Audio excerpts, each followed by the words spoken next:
First 1-ൽ നിന്ന് 2-ലേക്ക് പോകുന്നതിനാണ് isothermal expansion. 2-ൽ നിന്ന് 3-ലേക്ക് പോകുന്നതാണ് എന്ത്? 3-ൽ നിന്ന് 4-ലേക്ക് വരുന്നത് എന്താണ്? ഹലോ, നമസ്കാരം. എല്ലാ പ്രിയപ്പെട്ട സുഹൃത്തുക്കൾക്കും എൻട്രിയുടെ മറ്റൊരു സെഷനിലേക്ക് സ്വാഗതം. സന്തോഷ് സേതുമാധവനാണ്. നമ്മൾ താപഗതികം തെർമോഡൈനാമിക്സ് സംസാരിക്കാൻ പോവുകയാണ്. നമ്മളൊരു ഹീറ്റ് എഞ്ചിനെ കുറിച്ച് മാത്രമാണ് ഈ സെഷനിൽ സംസാരിക്കുന്നത്. ഈ ഹീറ്റ് എഞ്ചിനെ കുറിച്ച് പറയുന്ന കൂട്ടത്തിൽ തെർമോഡൈനാമിക്സിലെ ഒരുവിധം എല്ലാ കൺസെപ്റ്റുകളും നമ്മൾ ഡിസ്കസ് ചെയ്യും. അപ്പൊ ഇതിനൊരു റിവിഷൻ ആയിട്ട് കാണും. നമ്മൾ ആകെ സംസാരിക്കുന്നത് ഒരു ഹീറ്റ് എഞ്ചിനെ കുറിച്ചാണ്.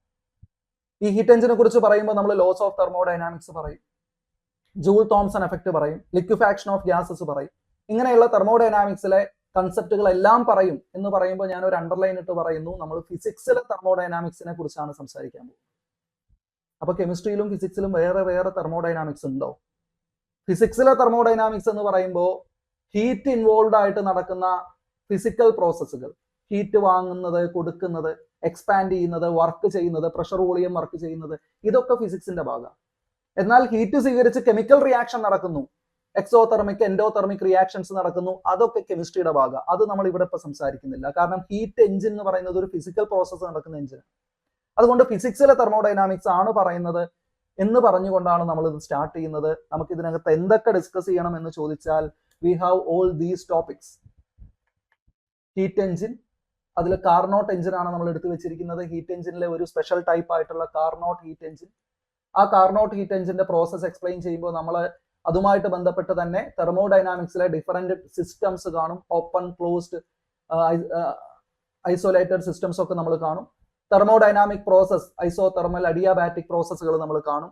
ജൂൾ തോംസൺ എഫക്റ്റും അതുവഴി നടക്കുന്ന ലിക്വിഫാക്ഷൻ ഓഫ് ഗ്യാസസ്, അതുമായിട്ട് കണക്ട് ചെയ്ത ഇൻവേർഷൻ ടെമ്പറേച്ചർ ഒക്കെ നമ്മൾ ഡിസ്കസ് ചെയ്യും.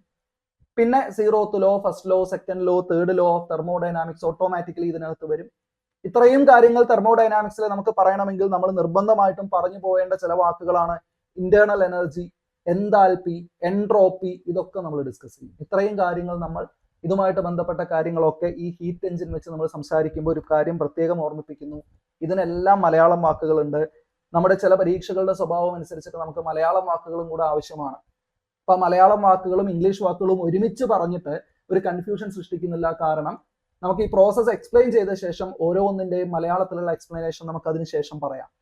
നമുക്ക് പരിചിതമായ വാക്കുകൾ, ഇംഗ്ലീഷിലുള്ള വാക്കുകൾ, കാരണം ഹീറ്റ്, ടെമ്പറേച്ചർ, ഇങ്ങനെയുള്ള വാക്കുകളൊക്കെ നിരന്തരം ഉപയോഗിക്കുന്ന വാക്കുകളായതുകൊണ്ട് അതൊക്കെ അങ്ങനെ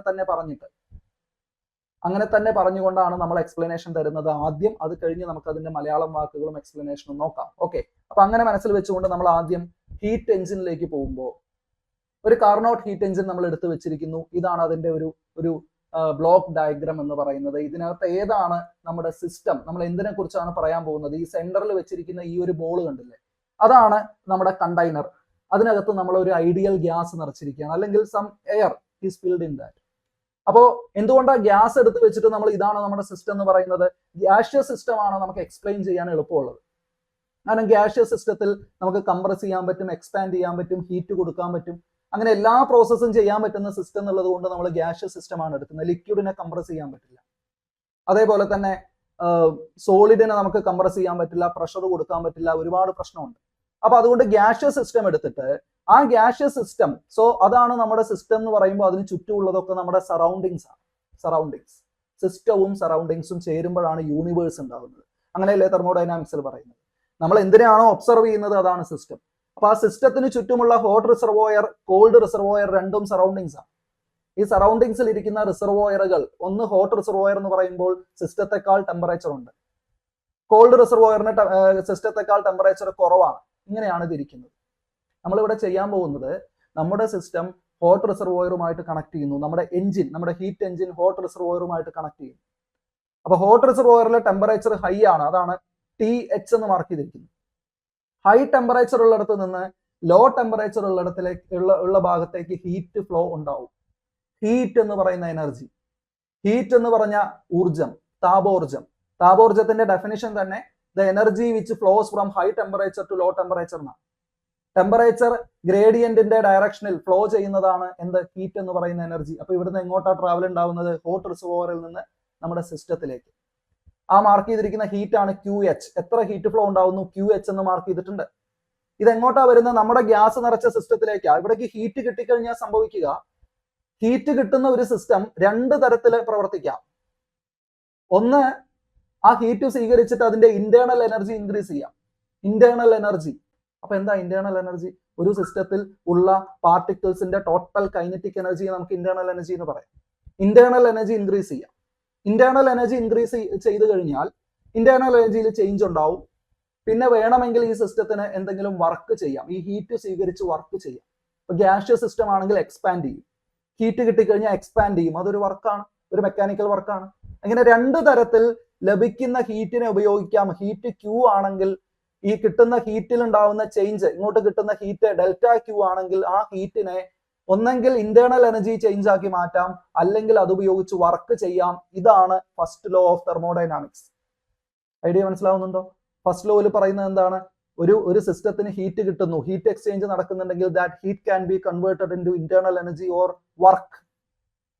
ഇത് രണ്ടും നടത്തണമെന്നില്ല, ഇതിലേതെങ്കിലും ഒന്നായാലും മതി. വർക്ക് നടക്കാത്ത സിറ്റുവേഷൻ ഉണ്ടെന്ന് വിചാരിക്കും, വർക്ക് നടക്കുന്നില്ല, പ്രഷർ വോളിയം വർക്ക് നടക്കുന്നില്ല, ഇതൊരു ക്ലോസ്ഡ് കണ്ടെയ്നർ ആണ്, അനങ്ങാൻ പറ്റാത്ത ഒരു കണ്ടെയ്നർ ആണ്, റിജിഡ് കണ്ടെയ്നർ ആണ്.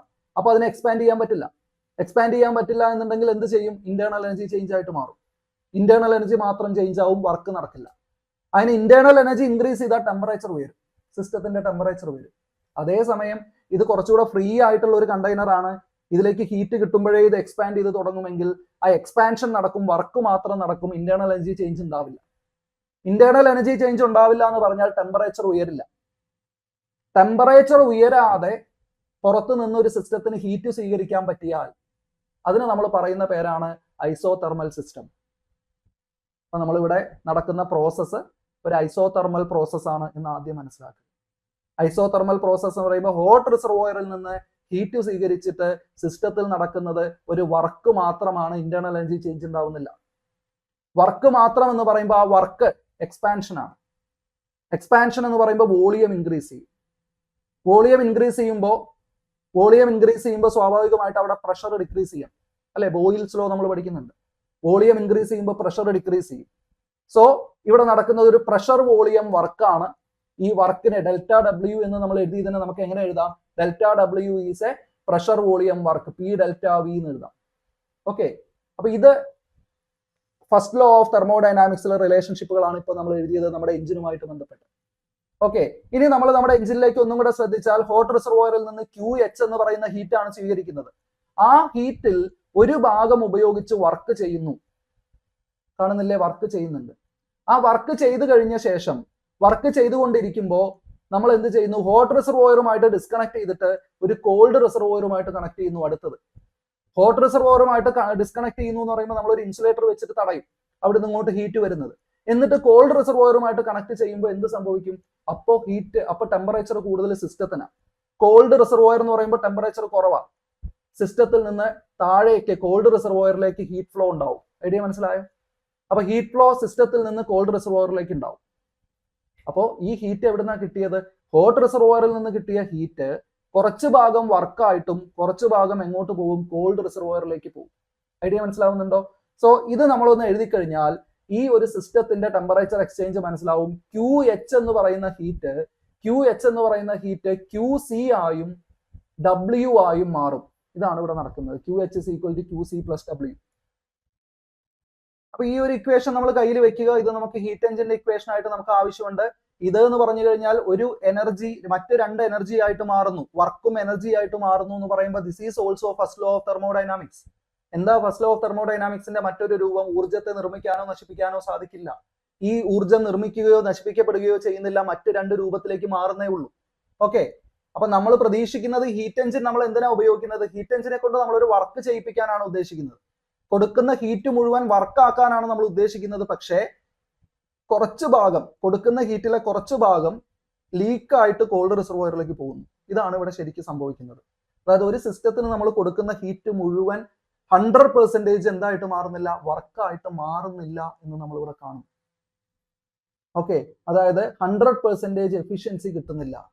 ഈ 100% എഫിഷ്യൻസി കിട്ടുന്നില്ല ഒരു സിസ്റ്റത്തിനും, ഒരു പ്രപഞ്ചത്തിലെ ഒരു സിസ്റ്റത്തിനും 100% എഫിഷ്യൻസി ഇല്ല എന്ന സ്റ്റേറ്റ്മെന്റ് സെക്കൻഡ് ലോ ഓഫ് തെർമോഡൈനാമിക്സിന്റെ ഒരു ആൾട്ടർനേറ്റീവ് സ്റ്റേറ്റ്മെന്റ് ആണ്.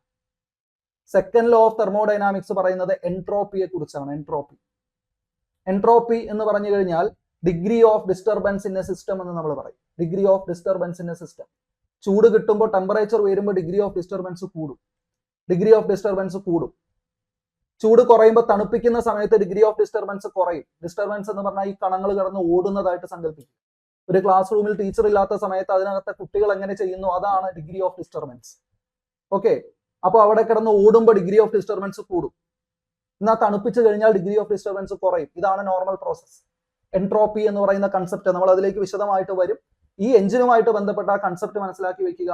ഇവിടെ ഇപ്പൊ സംഭവിക്കുന്നത് എന്താണ്, യഥാർത്ഥത്തിൽ നമ്മൾ കൊടുക്കുന്ന ഹീറ്റ് മുഴുവൻ വർക്കായിട്ട് മാറിയിരുന്നെങ്കിൽ പ്രശ്നമൊന്നുമില്ല. പക്ഷെ അതിന് പകരം അവിടെ ഒരു ഹീറ്റ് ലീക്കേജ് ഉണ്ടാവുന്നു കോൾഡ് റിസർവോയറിലേക്ക്. കോൾഡ് റിസർവോയർ ഹീറ്റ് അപ്പ് ആവുന്നു. അപ്പൊ സറൗണ്ടിങ്സിലേക്ക് ഹീറ്റ് എക്സ്ചേഞ്ച് ചെയ്യുന്നു. ഈ സിസ്റ്റവും സറൗണ്ടിങ്ങും ചേരുന്നതാണ് യൂണിവേഴ്സ്.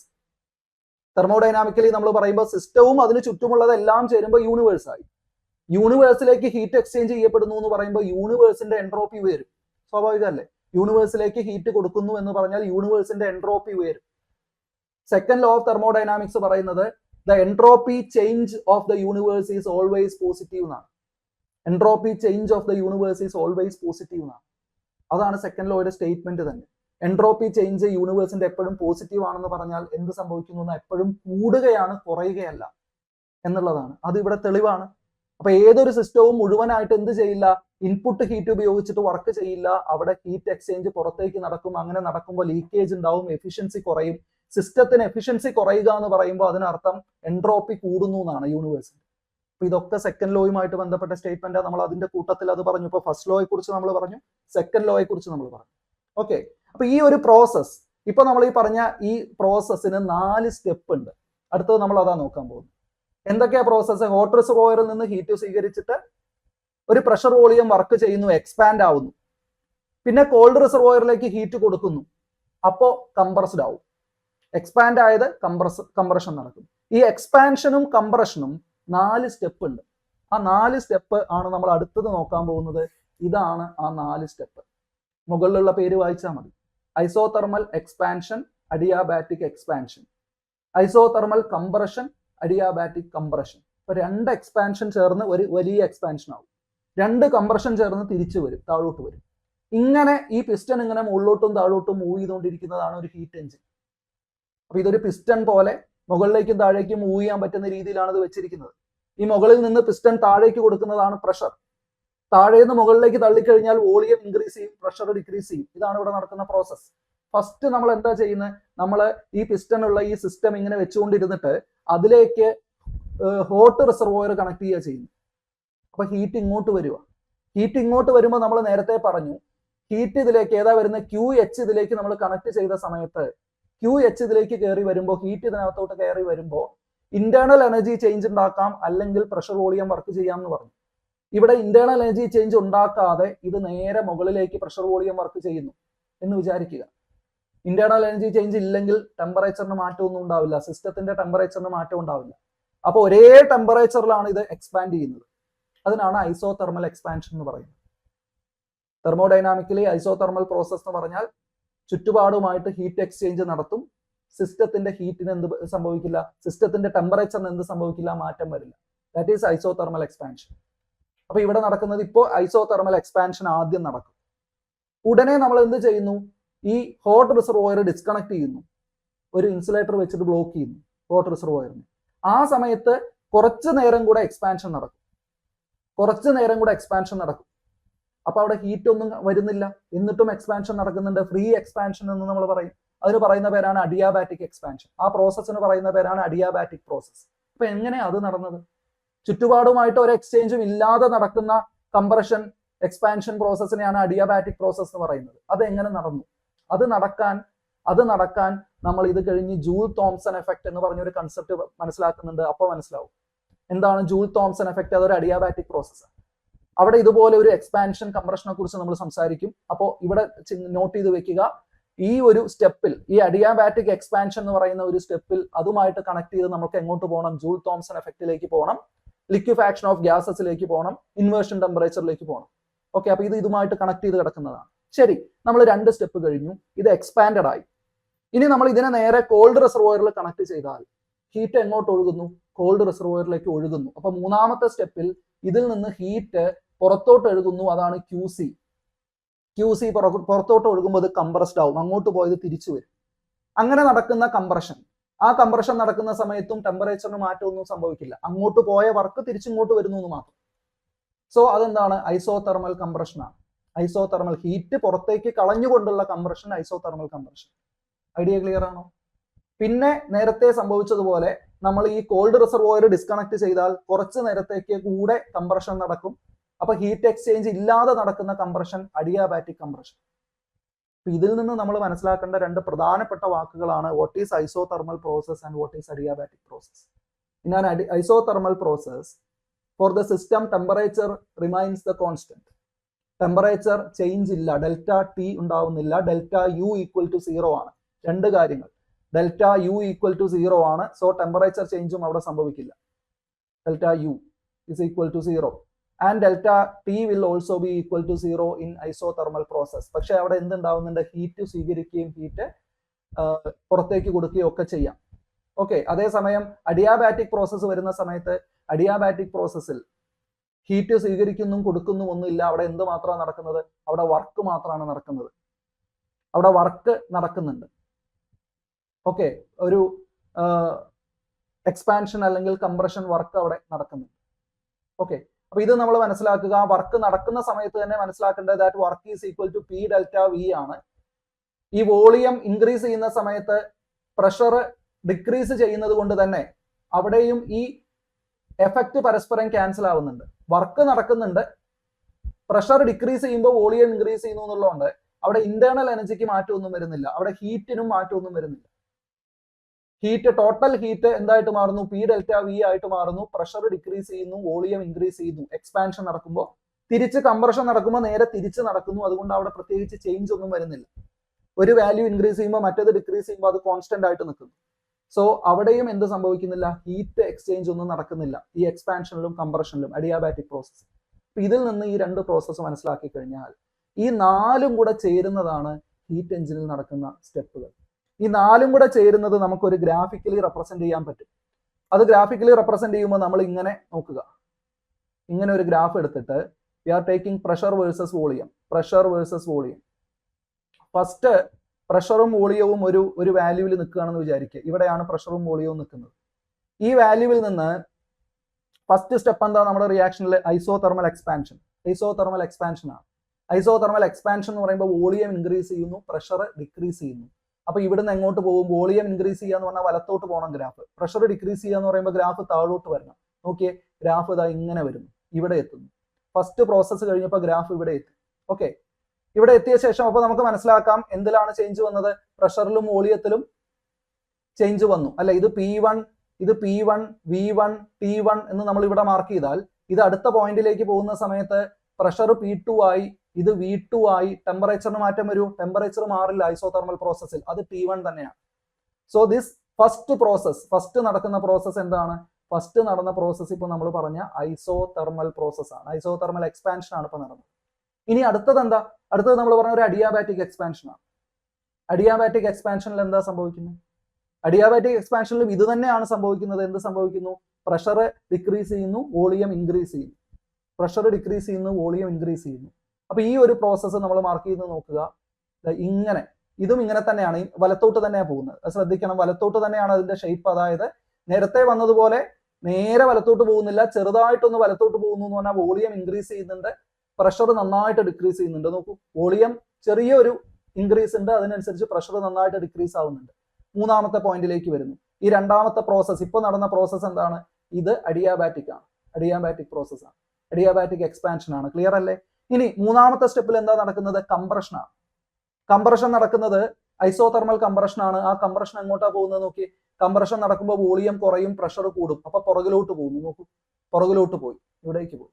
പുറകിലോട്ട് പോവുക, മുകളിലേക്കും പോകും. മുകളിലേക്ക് പോകുമ്പോൾ പ്രഷർ കൂടും.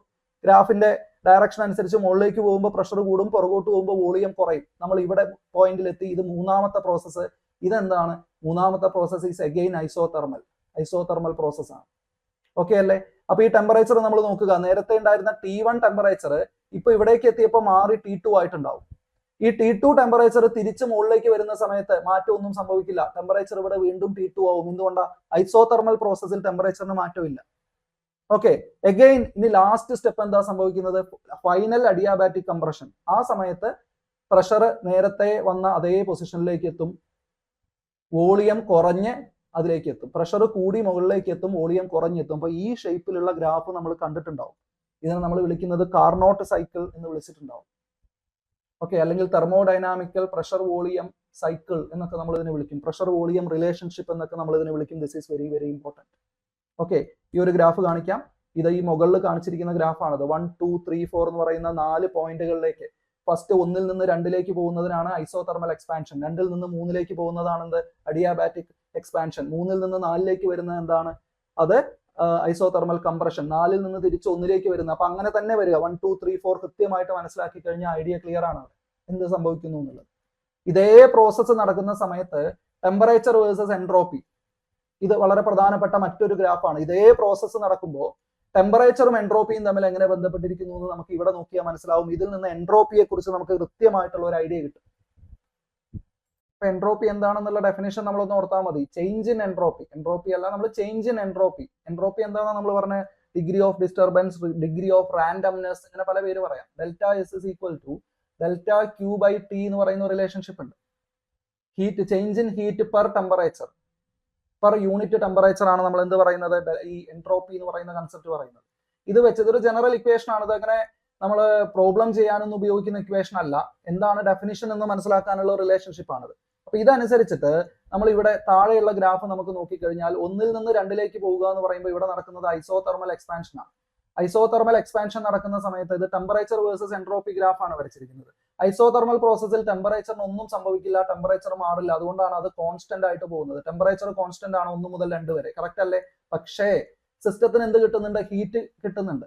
അപ്പൊ ഡെൽറ്റ ക്യൂ ഉണ്ടാവുന്നുണ്ട്. അപ്പൊ ഇക്വേഷനിൽ നമ്മൾ നോക്കിക്കഴിഞ്ഞാൽ ടിക്ക് മാറ്റമൊന്നുമില്ല, പക്ഷേ ഡെൽറ്റ ക്യൂ ഇൻക്രീസ് ചെയ്യുന്നുണ്ട്. So delta S will also increase. അതുകൊണ്ടാണ് എൻട്രോപ്പി എന്ത് ചെയ്യുന്നത്? എൻട്രോപ്പി 1 നിന്ന് 2 വലത്തോട്ട് പോകുന്നത്. വലത്തോട്ട് എൻട്രോപ്പി പോകാൻ കാരണം ഇൻക്രീസിങ് ആയതുകൊണ്ടാണ്. ടെമ്പറേച്ചർ കോൺസ്റ്റന്റ് ആയിട്ട് നിർത്തിയിട്ട് എൻട്രോപ്പി ഇൻക്രീസ് ചെയ്യുന്നു ഐസോതെർമൽ പ്രോസസ്സിൽ. മനസ്സിലാക്കുക. ഇനി 2 നിന്ന് 3 പോകുമ്പോൾ ഇത് അഡിയാബാറ്റിക് പ്രോസസ്സാണ്.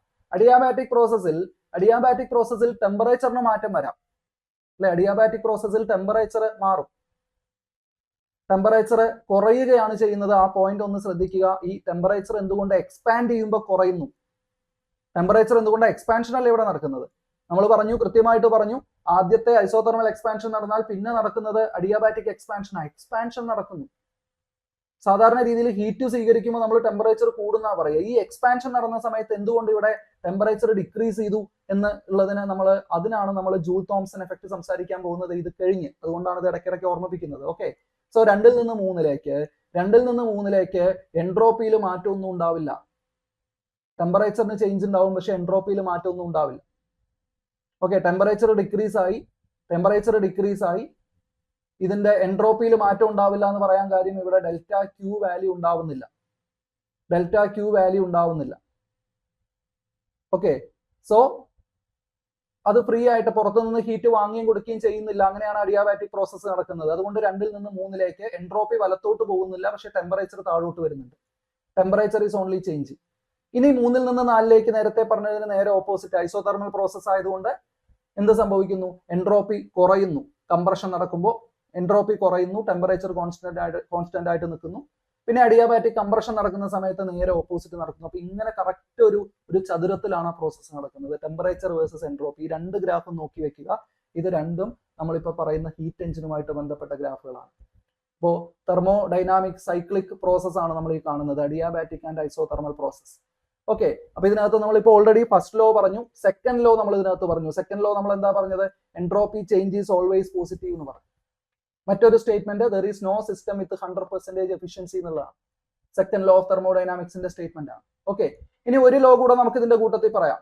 ഒരു ലോ എന്ന് പറയുന്നത് നമ്മൾ 0th ലോ പറഞ്ഞില്ലല്ലോ, ഇവിടെ പറയാം 0th law.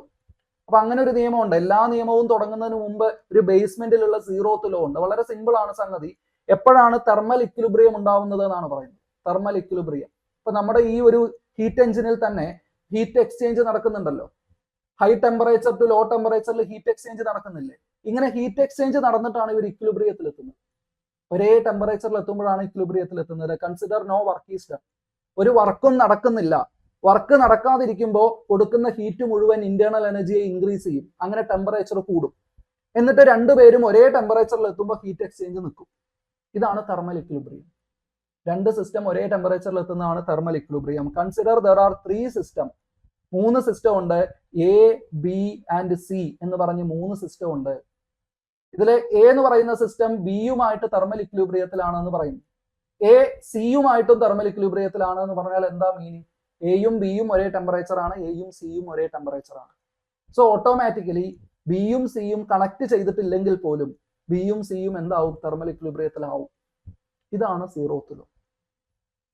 A B thermal ഇക്വിലിബ്രിയത്തിൽ, എ സി തെർമൽ ഇക്വിലിബ്രിയത്തിലാണെങ്കിൽ C and B will also be in thermal equilibrium. അല്ലെ? എയും ബിയും ബന്ധുക്കളാണ്, എയും സിയും ബന്ധുക്കളാണെങ്കിൽ ഓട്ടോമാറ്റിക്കലി ബിയും സിയും തമ്മിൽ എന്തോ ഒരു റിലേഷൻ ഉണ്ടാവും എന്ന് പറയുന്ന പോലെയാണ്. ഇതാണ് സീറോത്ത് ലോ ഓഫ് തെർമോഡൈനാമിക്സ്. അതും നമുക്ക് ഈ ഹീറ്റ് എഞ്ചിന്റെ ഹീറ്റ് ഫ്ലോയെ കുറിച്ച് പറയുമ്പോൾ കൂട്ടത്തിൽ പറയാൻ പറ്റും. ഇതിൽ നിന്ന് ഈ ഹീറ്റ് എഞ്ചിന്റെ പ്രോസസ്സ് പറഞ്ഞപ്പോൾ നമ്മൾ എന്തൊക്കെ കാര്യങ്ങൾ പറഞ്ഞു കഴിഞ്ഞു എന്നുള്ളതൊന്ന് ആലോചിച്ച് നോക്കുക.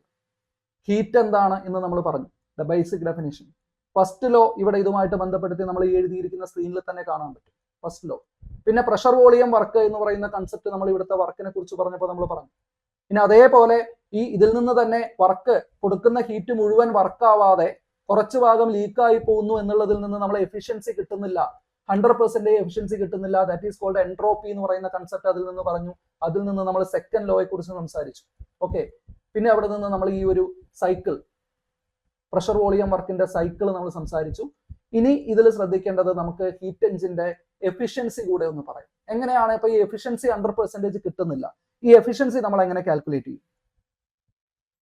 Consider this heat engine again. ഇതിന്റെ ഇക്വേഷൻ ഞാൻ ഒന്നുകൂടെ എഴുതുന്നു. എന്താണ്? നമ്മുടെ QH എന്തായിട്ട് മാറുന്നു? QH വർക്കായും പ്ലസ് QCയുമായി മാറുന്നു. ഇതാണ് ഫസ്റ്റ് ലോ ഓഫ് തെർമോഡൈനാമിക്സിന്റെ ഇക്വേഷൻ, അല്ലെങ്കിൽ ഇതാണ് law of conservation of energy. അത് വെച്ചിട്ട് ഇൻപുട്ട് കൊടുക്കുന്ന QH രണ്ട് ഔട്ട്പുട്ട് ആയിട്ട് മാറുന്നു. അപ്പൊ നമുക്ക് ഇങ്ങനെ എഴുതാൻ പറ്റും, വിത്തൗട്ട് എനി ലോസ്.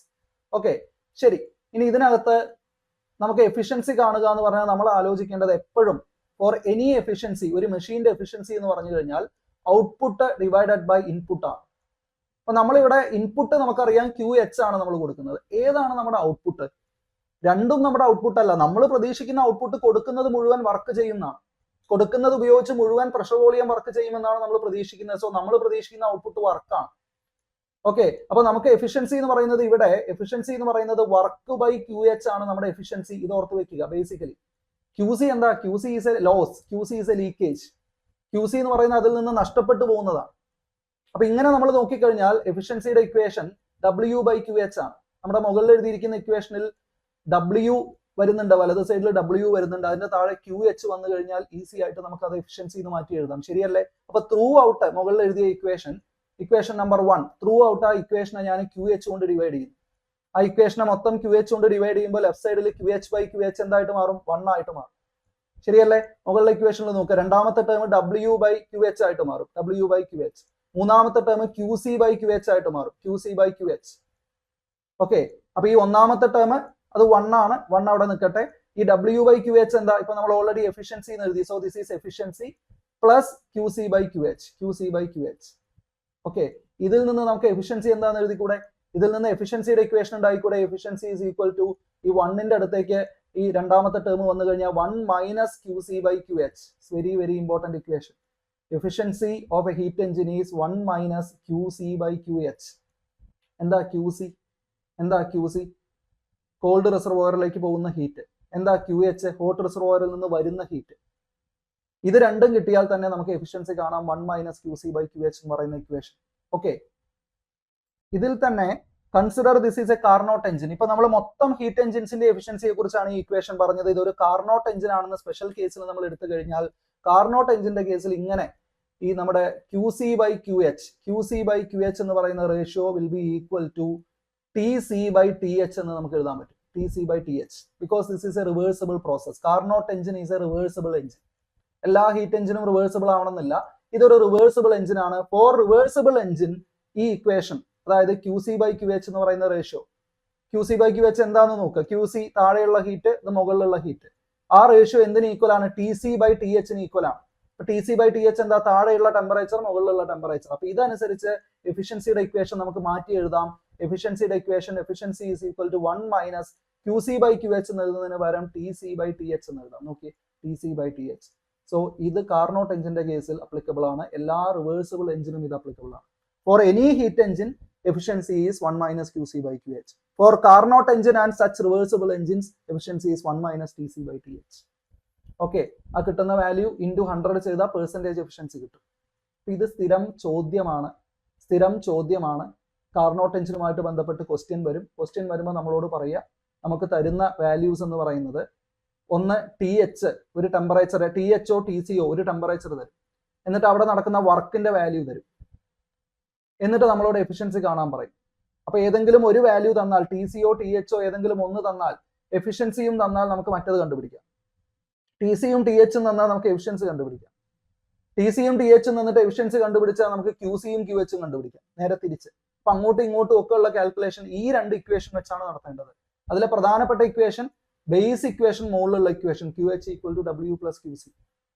അപ്പൊ അതിൽ രണ്ടെണ്ണം കിട്ടിയാൽ മൂന്നാമത്തെ കിട്ടും. ഓക്കെ, അപ്പൊ ഈ ഇക്വേഷൻസ് ആണ്. പ്രോബ്ലംസ്, സിമ്പിൾ പ്രോബ്ലംസ് വരും. ഹീറ്റ് എഞ്ചിന്റെ ഇൻപുട്ട് ഹീറ്റ് ഇത്രയാണ്, അല്ലെങ്കിൽ ഹോട്ട് റിസർവോയറിന്റെ ടെമ്പറേച്ചർ ഇത്രയാണ്, കോൾഡ് റിസർവോയറിന്റെ ടെമ്പറേച്ചർ ഇത്രയാണ്, എഫിഷ്യൻസി കാണുക. സിമ്പിൾ ആയിട്ട് കാണാം. എന്നിട്ട് ഹോട്ട് റിസർവോയറിൽ നിന്ന് വരുന്ന ഹീറ്റ് എത്രയാണ് എങ്കിൽ എത്ര വർക്ക് ചെയ്തു എന്ന് കാണുക. അപ്പൊ നമുക്ക് ഈ എഫിഷ്യൻസി കണ്ടു കഴിഞ്ഞാൽ ഇൻപുട്ട് ഹീറ്റും കിട്ടിക്കഴിഞ്ഞാൽ വർക്ക് എത്ര നടന്നു എന്ന് കാണാം. ഇതൊക്കെ ഈ ഒരേ ഇക്വേഷൻ വെച്ചിട്ട് നമുക്ക് കണ്ടുപിടിക്കും. ഓക്കെ, അപ്പൊ അത് ഹീറ്റ് എഞ്ചിനുമായിട്ട് ബന്ധപ്പെട്ട് മനസ്സിലാക്കുക. ഇനി നമ്മളിപ്പോ ഹീറ്റ് എഞ്ചിനിൽ പറഞ്ഞ കൺസെപ്റ്റുകളിൽ നമ്മൾ നേരത്തെ എക്സ്പ്ലെയിൻ ചെയ്ത ചില ടോപ്പിക്കുകൾ ഉണ്ടല്ലോ, അതിന്റെ സ്റ്റേറ്റ്മെന്റുകൾ ഒന്ന് ഓടിച്ചു നോക്കാം നമുക്ക്. അപ്പോൾ നമ്മളിപ്പോൾ ഹീറ്റ് എഞ്ചിന്റെ ഭാഗമായിട്ട് നമ്മൾ പറഞ്ഞ കാര്യങ്ങൾ, അതിന്റെ ഡെഫിനിഷൻസും പ്രധാനപ്പെട്ട പോയിന്റുകളും വെച്ചിട്ട് നമ്മളിപ്പോൾ എക്സാമിനേഷൻ പോയിന്റ് ഓഫ് വ്യൂവിൽ ഓരോ വാക്കുകളായിട്ട് നമ്മളൊന്ന് വിശദീകരിക്കുകയാണ്. തെർമോഡൈനാമിക് സ്റ്റേറ്റ് അല്ലെങ്കിൽ താപഗതികാവസ്ഥ എന്ന് പറഞ്ഞാൽ എന്താണ്? നമ്മൾ നമ്മുടെ ഹീറ്റ് എഞ്ചിന്റെ വിവിധ പ്രോസസ്സ്, 4 പ്രോസസ്സ് എക്സ്പ്ലെയിൻ ചെയ്യുമ്പോൾ നമ്മൾ ഇങ്ങനെ പറഞ്ഞിരുന്നു. P1 P2 V1 V2 എന്നൊക്കെ പറഞ്ഞിട്ട് ഓരോ സ്റ്റേറ്റുകളെ കുറിച്ച് നമ്മൾ പറഞ്ഞിരുന്നു. അതായത് ഒന്നാമത്തെ സ്റ്റേറ്റ് നമ്മൾ ഇങ്ങനെ ഈ ഒരു ഡയഗ്രാം വരച്ചല്ലോ, ഈ ഒരു സൈക്കിൾ നമ്മൾ വരച്ചല്ലോ. ഈ സൈക്കിൾ വരച്ച സമയത്ത് ഒന്നാമത്തെ സ്റ്റേറ്റ് P1 V1 T1 എന്നുള്ള 3 ലെറ്റർ വെച്ചിട്ട് നമ്മൾ റെപ്രസെന്റ് ചെയ്തു.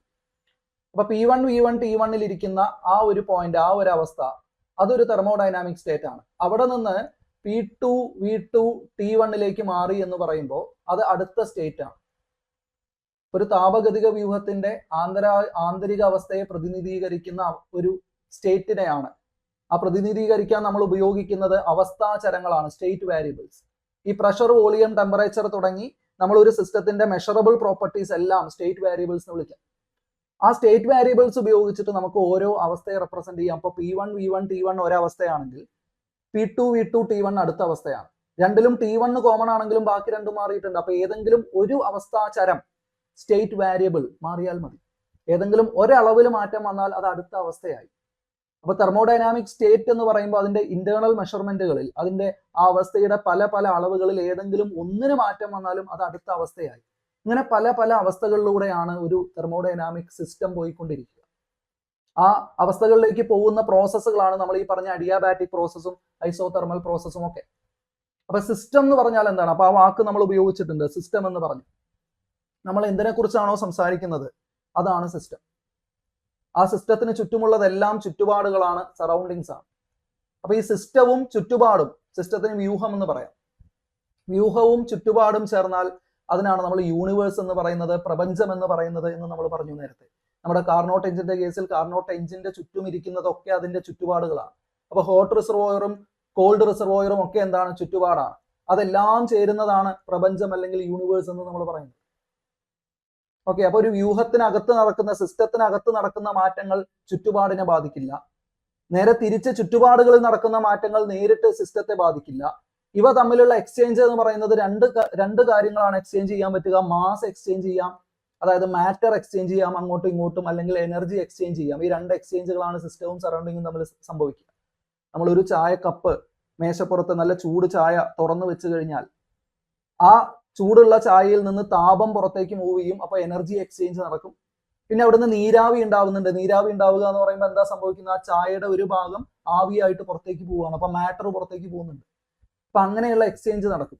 ഇപ്പൊ നമ്മൾ തുറന്നു വെച്ചിരിക്കുന്ന ആ കപ്പ് എന്ന് പറയുന്നത് ശരിക്കും ഒരു ഓപ്പൺ സിസ്റ്റം എന്ന് നമുക്ക് പറയാൻ പറ്റും.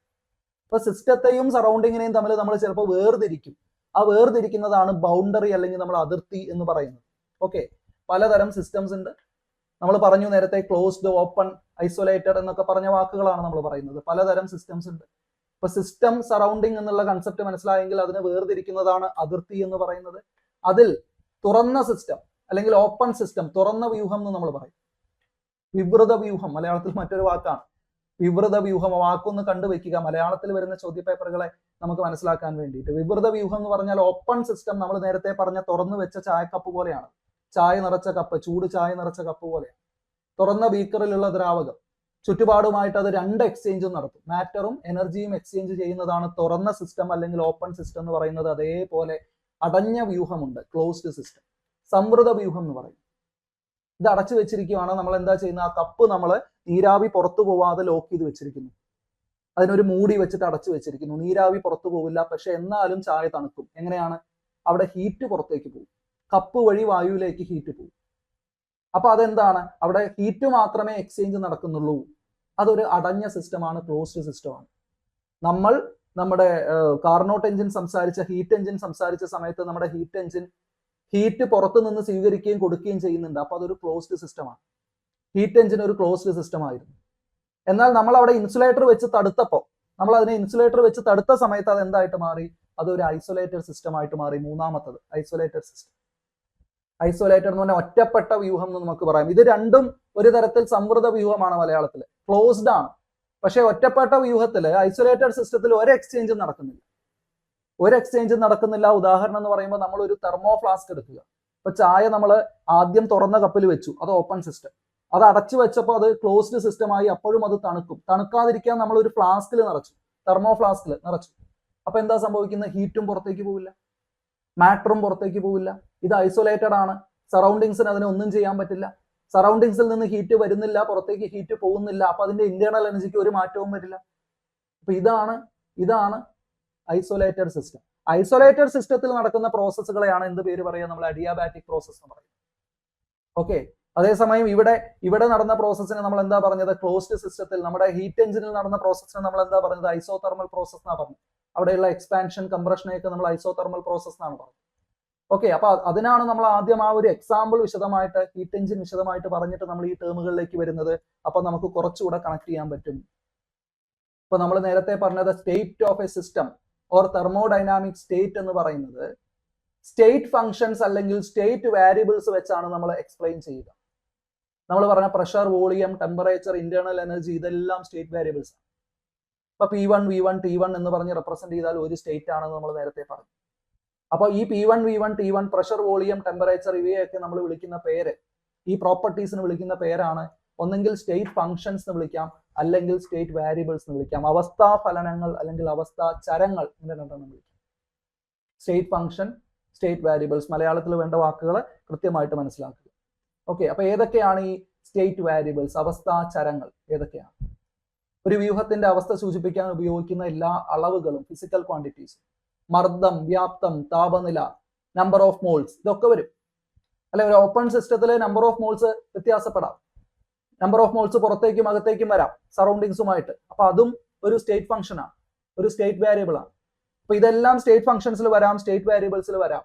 അതിൽ വളരെ പ്രധാനപ്പെട്ട ഒരു സ്റ്റേറ്റ് വാരിയബിൾ ആണ് ആന്തരികോർജം അല്ലെങ്കിൽ ഇന്റേണൽ എനർജി എന്ന് നമ്മൾ യു കൊണ്ട് റെപ്രസെന്റ് ചെയ്തത്. ഓൾറെഡി നമ്മൾ പറഞ്ഞു കഴിഞ്ഞു യു എന്താണെന്നുള്ളത്. എന്താണ്? ഒരു വ്യൂഹത്തിലെ ആകെ ഊർജത്തിന്റെ അളവ്, ആകെ ഊർജത്തിന്റെ അളവ്. ആ ഊർജം എന്ന് പറയുന്നത്, ആ സിസ്റ്റത്തിനകത്തെ ആ ഊർജം എന്ന് പറയുന്നത് ഏത് ഊർജവുമാണ്. രാസ, വൈദ്യുത, യാന്ത്രിക അല്ലെങ്കിൽ കൈനറ്റിക്, പൊട്ടൻഷ്യൽ, എല്ലാ ഊർജവും, ആ സിസ്റ്റത്തിനുള്ള എല്ലാ ഊർജവും കൂടെ ചേർന്നതാണ് ആന്തരികോർജം. ജനറലി നമുക്ക് ആന്തരികോർജം കാൽക്കുലേറ്റ് ചെയ്യാൻ പറ്റില്ല. കാരണം ഈ എല്ലാ ഊർജവും കാൽക്കുലേറ്റ് ചെയ്യാനുള്ള എല്ലാ സിസ്റ്റത്തിലും നമുക്കത് പ്രാക്ടിക്കൽ അല്ല. പക്ഷേ നമുക്ക് എന്ത് കാൽക്കുലേറ്റ് ചെയ്യാം? ഇന്റേണൽ എനർജി ചേഞ്ച് കാൽക്കുലേറ്റ് ചെയ്യാം. യു കാൽക്കുലേറ്റ് ചെയ്യാൻ പറ്റാത്ത കേസിൽ നമുക്ക് എന്ത് ചെയ്യാം? ഡെൽറ്റ യു കാൽക്കുലേറ്റ് ചെയ്യാൻ പറ്റും. അത് നമ്മൾ കൊടുക്കുന്ന ഹീറ്റിൽ നിന്നും കിട്ടുന്ന ഹീറ്റ്, ചെയ്യുന്ന വർക്ക് ഒക്കെ നോക്കിയിട്ട് നമുക്ക് ഫസ്റ്റ് ലോ ഓഫ് തെർമോഡൈനാമിക്സിലെ ഇക്വേഷൻ നമ്മൾ നേരത്തെ പറഞ്ഞത് വെച്ചിട്ട് നമുക്ക് ഇന്റേണൽ എനർജി ചേഞ്ച് കാൽക്കുലേറ്റ് ചെയ്യാം. ഓക്കെ, സോ എന്താണ് ഇന്റേണൽ എനർജി? അതും ഒരു സ്റ്റേറ്റ് വാരിയബിൾ ആണ്. ഒരു സിസ്റ്റത്തിന്റെ സ്റ്റേറ്റിനെ ഡിഫൈൻ ചെയ്യാൻ നമ്മൾ ഉപയോഗിക്കുന്നു. ശരി, ആന്തരികോർജത്തിന് മാറ്റം വരാൻ എന്തൊക്കെ സാധ്യതയുണ്ട്? പ്രധാനമായിട്ട് രണ്ട് സാധ്യതകളാണ് ഒരു സിസ്റ്റത്തെ സംബന്ധിച്ച് നമ്മൾ നമ്മുടെ ഹീറ്റ് എഞ്ചിനെ കുറിച്ച് വീണ്ടും ആലോചിക്കുക. ഇന്റേണൽ എനർജിക്ക് മാറ്റം വരാൻ എന്തൊക്കെ സാധ്യത? ഒന്ന് ഹീറ്റ് കിട്ടുകയോ ഹീറ്റ് പോവുകയോ ചെയ്യുമ്പോൾ ഹീറ്റ് എക്സ്ചേഞ്ച്, താപം വ്യൂഹത്തിനുള്ളിലേക്കോ പുറത്തേക്കോ കടക്കുന്ന കേസാണ് ഒന്നാമത്തെ കേസ്. ഇന്റേണൽ എനർജിക്ക് വ്യത്യാസം വരാം. അത് വർക്കൊന്നും ചെയ്യുന്നില്ലെങ്കിൽ ഹീറ്റ് വരുമ്പോൾ ഇന്റേണൽ എനർജി കൂടും, ഹീറ്റ് പോകുമ്പോൾ ഇന്റേണൽ എനർജി കുറയും എന്ന് നമുക്കറിയാം. ഇനി വർക്ക് ചെയ്യുമ്പോഴും സിസ്റ്റത്തിന്റെ ഇന്റേണൽ എനർജിക്ക് മാറ്റം വരാം. ഒരു സിസ്റ്റം വർക്ക് ചെയ്യുകയാണെങ്കിൽ ഇന്റേണൽ എനർജി കുറയും. അപ്പൊ നമ്മൾ ഒരു സിസ്റ്റമായിട്ടൊന്ന് വിചാരിച്ചു നോക്കി, നമ്മൾ ഒരു നന്നായിട്ട് കഷ്ടപ്പെട്ട് വർക്ക് ചെയ്യുമ്പോൾ നമ്മുടെ എനർജി പുറത്തേക്ക് പോവുകയല്ലേ ചെയ്യുന്നത്. അപ്പോ ഇന്റേണൽ എനർജി നഷ്ടപ്പെടാം. അതേപോലെയാണ് ഈ സിസ്റ്റത്തിനും. അതൊരു സ്വയം വർക്ക് ചെയ്താൽ ഇന്റേണൽ എനർജി കുറയും. ഓക്കെ, അതേസമയം ആ സിസ്റ്റത്തിന് മുകളിലേക്ക് നമ്മൾ ഒരു വർക്ക് ചെയ്ത് കഴിഞ്ഞാൽ, സിസ്റ്റത്തിലേക്ക് നമ്മൾ വർക്ക് ചെയ്ത് കഴിഞ്ഞാൽ സിസ്റ്റത്തിന്റെ എനർജി കൂടും. അപ്പൊ നമ്മൾ നേരത്തെ പറഞ്ഞ പിസ്റ്റൺ, നമ്മൾ എഞ്ചിൻ ഡിസ്കസ് ചെയ്യാൻ എടുത്ത ആ പിസ്റ്റണെ കുറിച്ച് ആലോചിച്ച് നോക്കുക. ആ പിസ്റ്റൺ ഒരു വർക്ക് ചെയ്യുവാണെന്ന് വിചാരിക്കുക, ഒരു എക്സ്പാൻഷൻ. ആ എക്സ്പാൻഷൻ ചെയ്യുന്ന സമയത്ത് അതിന് ശരിക്കും എന്താ സംഭവിക്കുന്നത്? ഇന്റേണൽ എനർജി കുറയാം. അത് നമ്മൾ കംപ്രസ് ചെയ്യുകയാണ്, പുറത്തുനിന്ന് പ്രഷർ കൊടുത്ത് നമ്മൾ കംപ്രസ് ചെയ്ത് വെച്ച് കഴിഞ്ഞാൽ അതിൽ ഇന്റേണൽ എനർജി കൂടും. കാര്യം മനസ്സിലായോ? അപ്പൊ ഇതാണ് സംഭവിക്കുന്നത്. അപ്പൊ ഇന്റേണൽ എനർജി, ആന്തരികോർജ്ജം എന്ന് പറയുന്നത് ഈ രണ്ട് മാർഗങ്ങളാണ്. പിന്നെ ഒരു മാർഗം ഉള്ളത്, ദ്രവ്യം വ്യൂഹത്തിനകത്തേക്കോ പുറത്തേക്കോ പോകുമ്പോഴും ഇന്റേണൽ എനർജി മാറാം. അതൊരു ഓപ്പൺ സിസ്റ്റത്തിന്റെ കേസാണ്. ദ്രവ്യം, മാസ് പുറത്തേക്ക് പോവുക, മാറ്റർ പുറത്തേക്ക് പോവുക, അകത്തേക്ക് വരിക എന്നുള്ളത്. അത് നമ്മൾ ഈ എഞ്ചിന്റെ കേസിൽ നമ്മൾ പറയില്ല, അതിനകത്തുനിന്ന് മാസ് പുറത്തേക്ക് പോകാൻ പാടില്ല എന്നാണ് നമ്മൾ. ഓക്കെ, സോ ആന്തരികോർജ്ജം മാറാൻ സാധ്യതയുള്ള മാർഗങ്ങൾ ഇവയാണ്. ഇതിൽ നമ്മൾ നേരത്തെ ഒരു പ്രോസസ്സ് പറഞ്ഞില്ലേ, അഡിയാബാറ്റിക് പ്രോസസ്സ് പറഞ്ഞു. അതിന്റെ മലയാളത്തിലുള്ള വാക്കൊന്ന് നോക്കിയ രസകരമാണ്. രുദ്ധതാപീയ വ്യൂഹം, അഡിയാബാറ്റിക് സിസ്റ്റം. രുദ്ധതാപീയ വ്യൂഹം എന്നാ പറയുന്നത്. രുദ്ധം എന്നുള്ളത് വിരുദ്ധം എന്നുള്ള അർത്ഥത്തിലാണ്.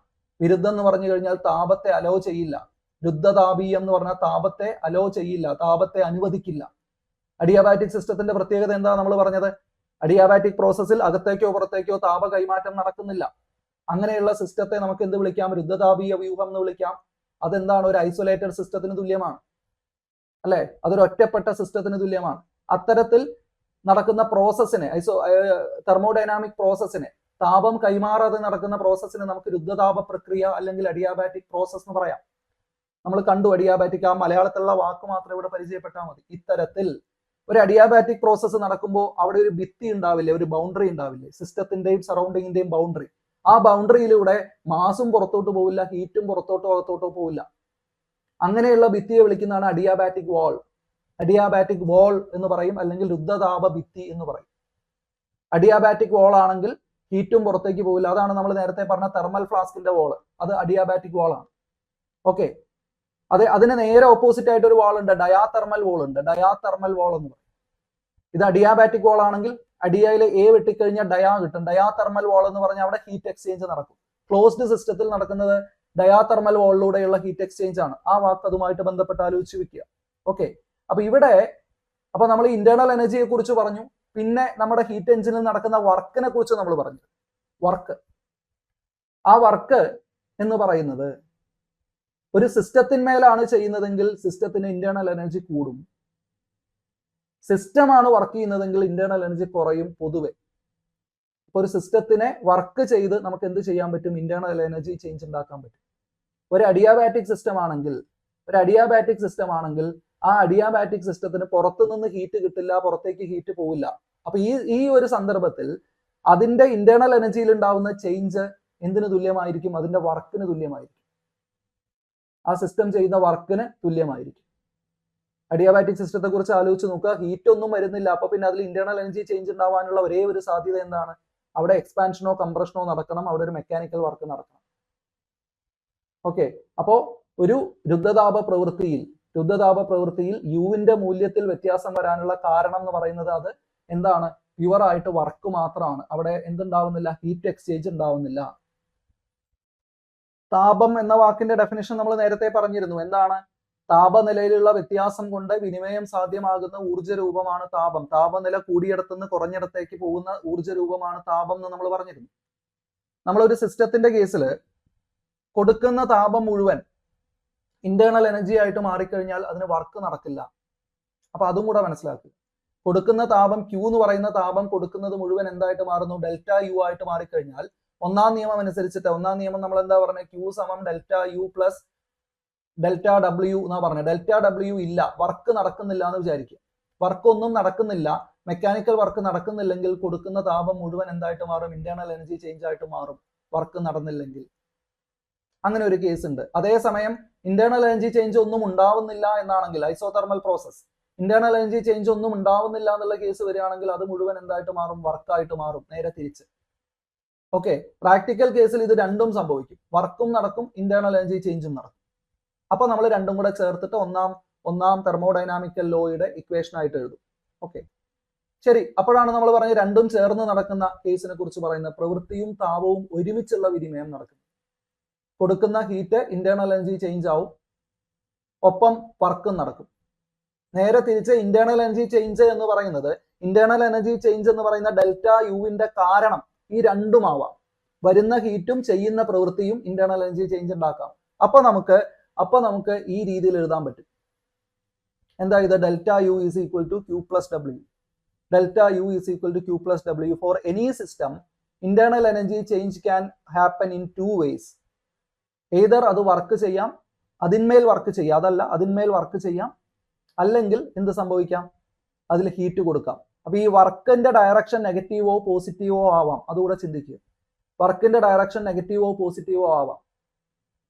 വർക്കിന്റെ ഡയറക്ഷൻ നെഗറ്റീവ് ആവുക എന്ന് പറഞ്ഞു കഴിഞ്ഞാൽ work done by the system, ഇതാണ് വർക്ക് ചെയ്യുന്നതെന്ന് വിചാരിക്കുക. അപ്പോൾ വർക്ക് ചെയ്യുന്തോറും എനർജി കുറയുമല്ലേ ചെയ്യുക, അപ്പൊ അത് നെഗറ്റീവ് വർക്കാണെന്ന് പറയാം.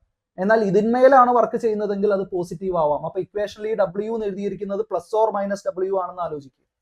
ഇതും ഒന്നാം നിയമമാണ്, തെർമോഡൈനാമിക്സിന്റെ ഒന്നാം നിയമത്തിന്റെ ഇക്വേഷൻ തന്നെയാണ്. ഇതൊന്ന് റീഅറേഞ്ച് ചെയ്ത് എഴുതി കഴിഞ്ഞാൽ Q ഈസ് ഈക്വൽ ടു എന്താവും, ഡെൽറ്റ യു മൈനസ് ഡബ്ല്യു എന്ന് വരും. ഓക്കെ, ഈ മൈനസ് എന്നുള്ളത് പ്ലസ് ഓർ മൈനസ് ഡബ്ല്യു ആണെന്ന് ഓർക്കുക, കാരണം ഈ വർക്ക് എന്ന് പറയുന്നത് can be positive or negative. So ഇതെന്താണ്, ഇത് ഒന്നാം നിയമത്തിന് തുല്യമായിട്ടുള്ള ഇക്വേഷൻ തന്നെയാണ്. ഊർജ്ജത്തെ നിർമ്മിക്കാനോ നശിപ്പിക്കാനോ സാധിക്കില്ല. മറ്റൊരു സ്റ്റേറ്റ്മെന്റ് നോക്കിയേ, ഊർജ്ജത്തെ നിർമ്മിക്കാനോ നശിപ്പിക്കാനോ സാധിക്കില്ല എന്നുള്ളത് ഒന്നാം നിയമത്തിന്റെ ഒരു സ്റ്റേറ്റ്മെന്റ് ആണ്. ഒരു ഒറ്റപ്പെട്ട വ്യൂഹത്തിന്റെ ഊർജം സ്ഥിരമായിരിക്കും. ഒറ്റപ്പെട്ട വ്യൂഹത്തിന്റെ ഊർജം സ്ഥിരമായിരിക്കും എന്ന് പറഞ്ഞത് അനദർ സ്റ്റേറ്റ്മെന്റ് ആണ്. എന്താ ഒറ്റപ്പെട്ട വ്യൂഹം? Isolated system. ഐസൊലേറ്റഡ് സിസ്റ്റത്തിന്റെ ഊർജം സ്ഥിരമായിരിക്കും എന്ന് പറഞ്ഞാൽ അതിന്റെ ഇന്റേണൽ എനർജി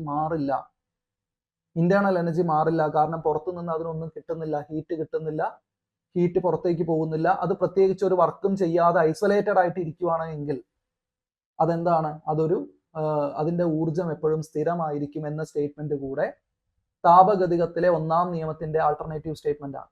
തെർമോഡൈനാമിക്സിന്റെ ഫസ്റ്റ് ലോയുടെ സ്റ്റേറ്റ്മെന്റ് ആണ്. ഓക്കെ,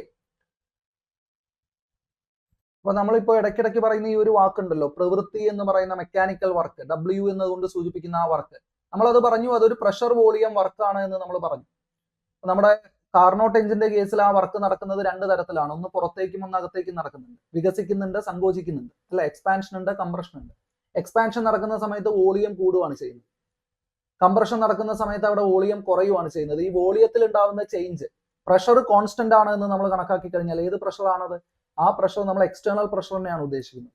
എക്സ്റ്റേണൽ പ്രഷറിന് നമ്മൾ ഒന്നും ചെയ്യുന്നില്ലല്ലോ, അത് അവിടെ കോൺസ്റ്റന്റ് ആയിട്ട് നിൽക്കുമ്പോൾ വോളിയത്തിലാണ് ചേഞ്ച് ഉണ്ടാവുന്നത്. ആ വോളിയത്തിൽ ഉണ്ടാവുന്ന ചേഞ്ച് പുറത്തേക്ക് പോകുന്ന സമയത്ത് ഇൻക്രീസിംഗ് ആണ്. അപ്പൊ നമുക്ക് പറയാം W is equal to P delta V എന്ന് എഴുതുന്ന സമയത്ത് ഇത് പോസിറ്റീവ് ആണ്. എന്നാൽ അകത്തേക്ക് കംപ്രസ് ചെയ്യുമ്പോൾ പി ഡെൽറ്റ വിയുടെ ഫ്രണ്ടിൽ നമ്മൾ ഒരു മൈനസ് കൊടുക്കും. എന്തുകൊണ്ടാണ്?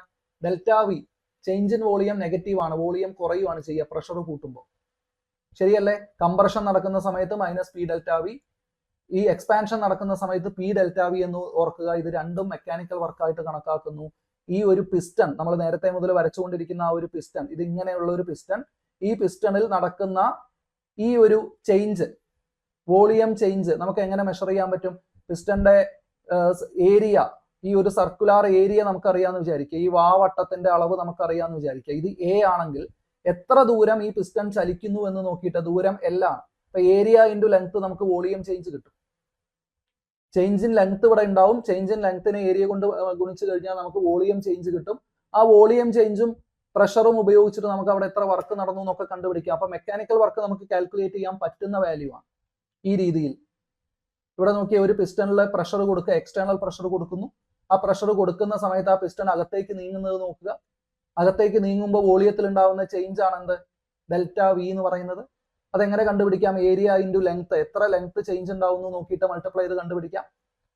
ഓക്കെ, പ്രഷർ കോൺസ്റ്റന്റ് ആയിട്ട് നിൽക്കും. ആ ഗ്രാഫ് വരച്ചിരിക്കുന്നത് നോക്കുക മുകളിൽ. Pressure, external pressure, constant pressure ഇങ്ങനെ കൊടുത്തുകൊണ്ടിരുന്നാൽ തന്നെ വോളിയം ഡിക്രീസ് ചെയ്ത് വരുന്നുണ്ട്. അപ്പൊ വോളിയത്തിന് ഉണ്ടാവുന്ന change.